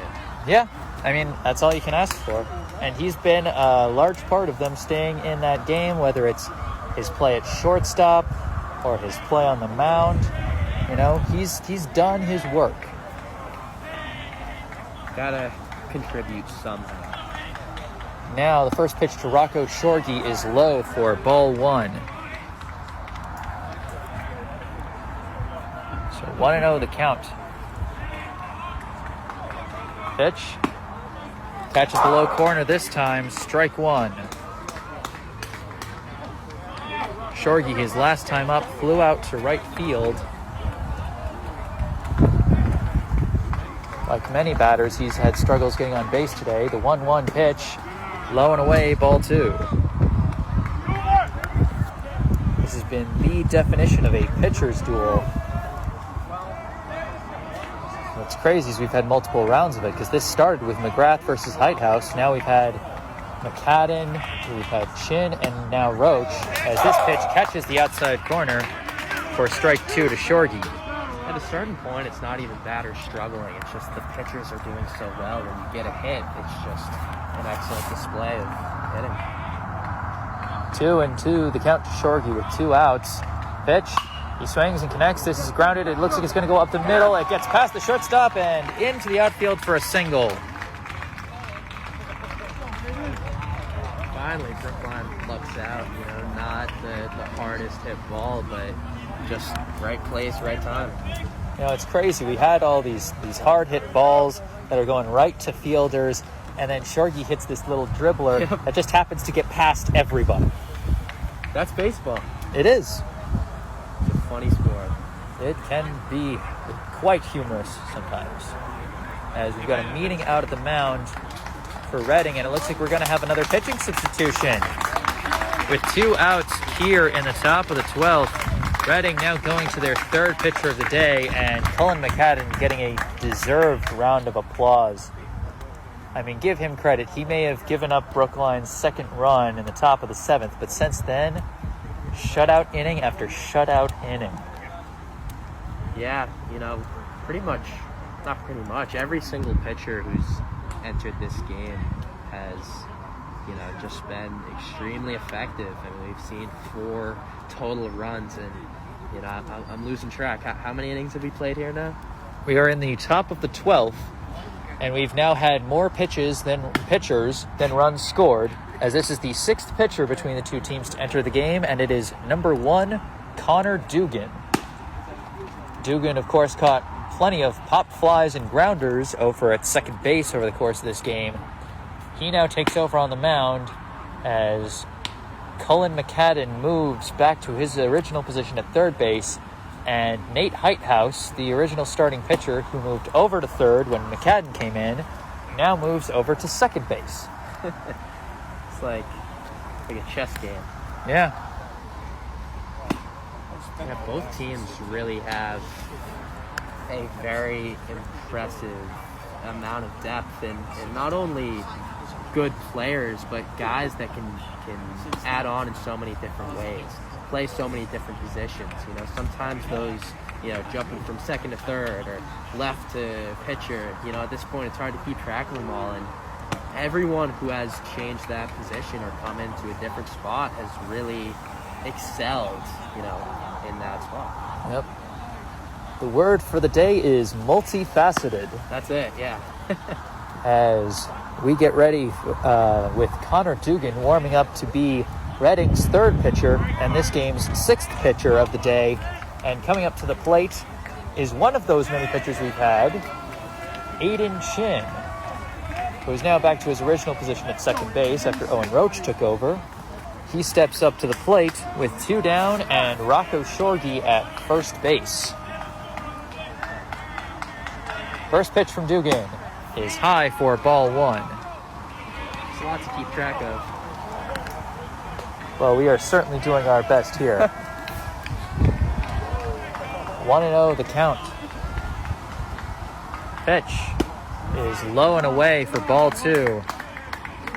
Shorgy was thinking about going on that one, because a little more outside and that ball could have skipped away from Marshall.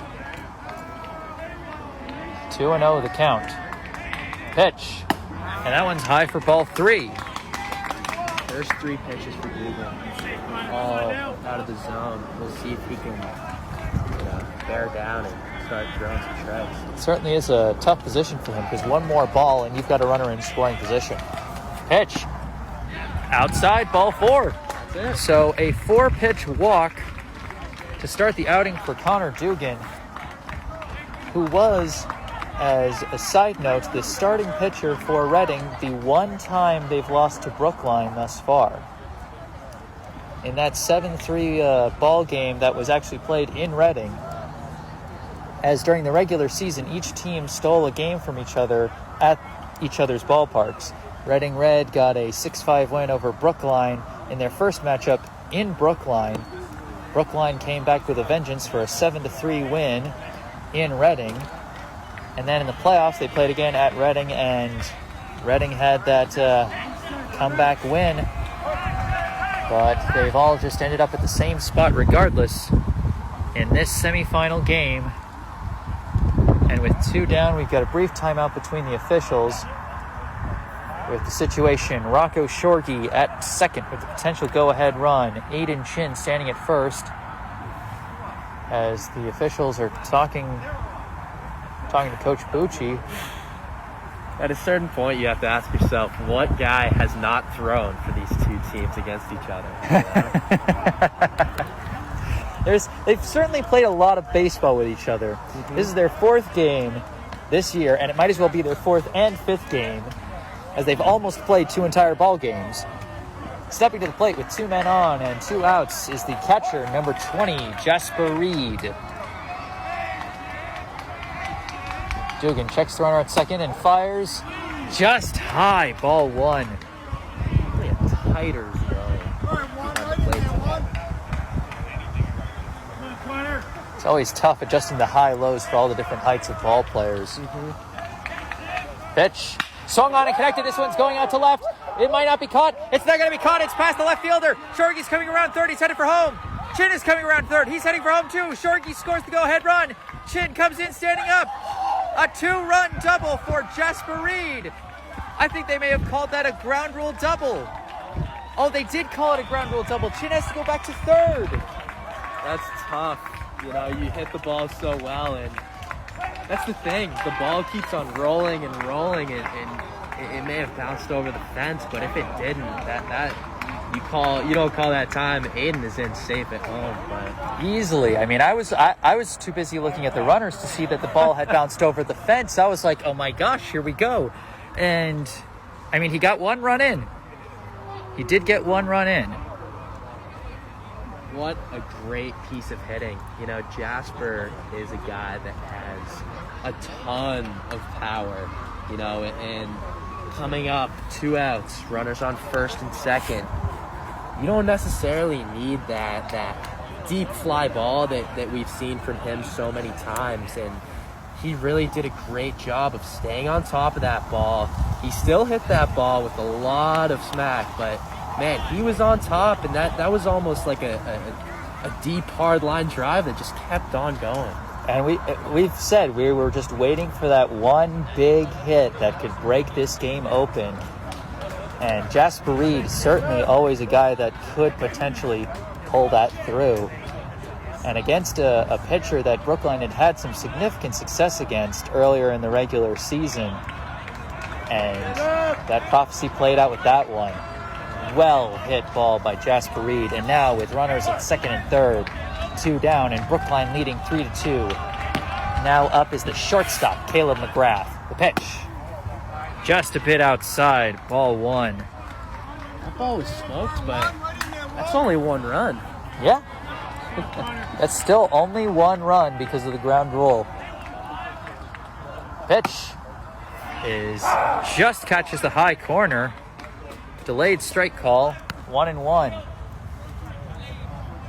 Sort of like you said, when you're not getting those calls in one part of the plate, you try and move to the other, see where the ump likes it. He goes from outside to high inside. Now the 1-1 goes for the high corner again and gets the call again. Strike 2. 1-2, the count to McGrath. so tough when that just drops in there. Sometimes they give it to you, sometimes they don't. As a hitter, it's tough to know whether to pull the trigger or not. 1-2 pitch. This one is a high heat. He was trying to fool him there, but he didn't swing. Ball 2. That's definitely one of the situations where the high heat is very effective. You get a couple of pitches that dip, and then all of a sudden this one, it's not dipping. You don't have as much time to react, you know? Yeah, 2-2, the count to McGrath. The pitch. This one is low for ball 3. So McGrath showing that patience. Full count, 2 outs. Runners on second and third. Brookline leads 3-2. Pitch. He fouls it to the backstop. Good pitch. Not Again, enough. we're seeing a Brookline hitter with that resilience. You know, watching at the balls despite the 2-strike count and then fouling them back. I think I cut you off for a second. No. We're saying the same thing. That really. Payoff pitch again. He swings and connects on this one. He sends it out to left field, but it looks like the left fielder's under this one. He is. And the inning ends. Brookline has taken the lead for the first time since the 7th inning. 7th inning. That seems like Friday night. One more time, guys. Yeah, it's like if they were going to play 2 games, they could have just split this one in half. You know, play one on the day off on Friday, play another on game day on Saturday. Yeah, just split the difference. It should have been like an intermission. Yeah, exactly. 4:30 right now. We've been going at it for a few hours. I've had to switch devices on my live audio broadcast because my laptop died and I was too dumb to bring my charger. Because usually I don't need it. Usually the game ends and I got like 30% of my battery left. And also usually there's not an outlet. Yeah, well, just like these guys, you know, they've made some difficult adjustments, and in that same vein, you know, making the transition from laptop to phone, you know, doing a great job. Thank you. You are doing a great job as well, my friend. I'm glad I joined. Yeah, I'm glad you joined too. This has been a very fun broadcast. I've enjoyed it a lot. And returning back out to the mound, hoping to be the winning pitcher, is Owen Roach.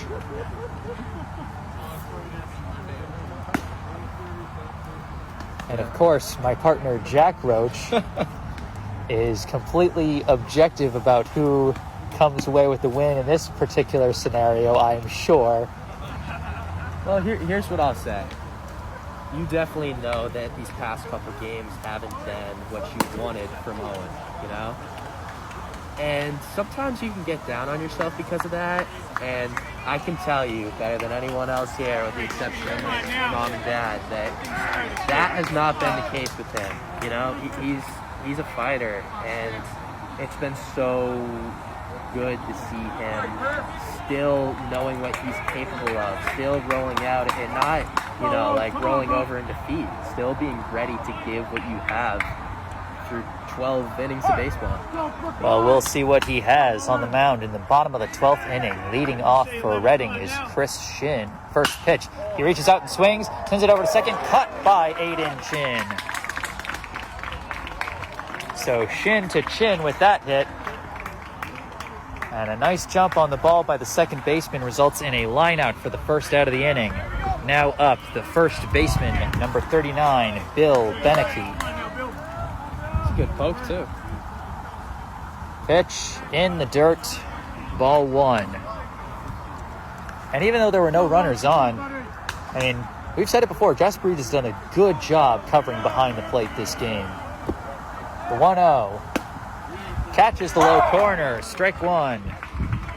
So good because he catches his brother, Silas Reed, a great pitcher. You know, he throws him right in there to Jasper all the time.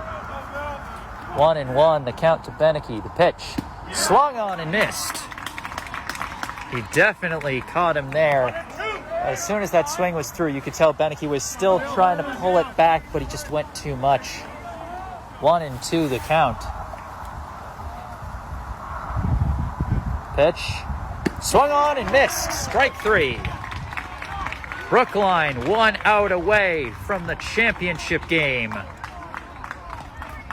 And now coming up, the number 10 hitter for Reading, and that is the left fielder, number 7, Mike DiPietro.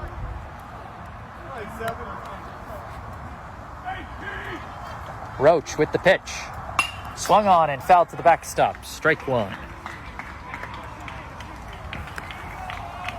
Brookline 3, Reading Red 2. Here in the bottom of the 12th inning of this Lou Tompkins All-Star League semifinal game. Count is 0-1. The pitch from Roach. Outside, ball one.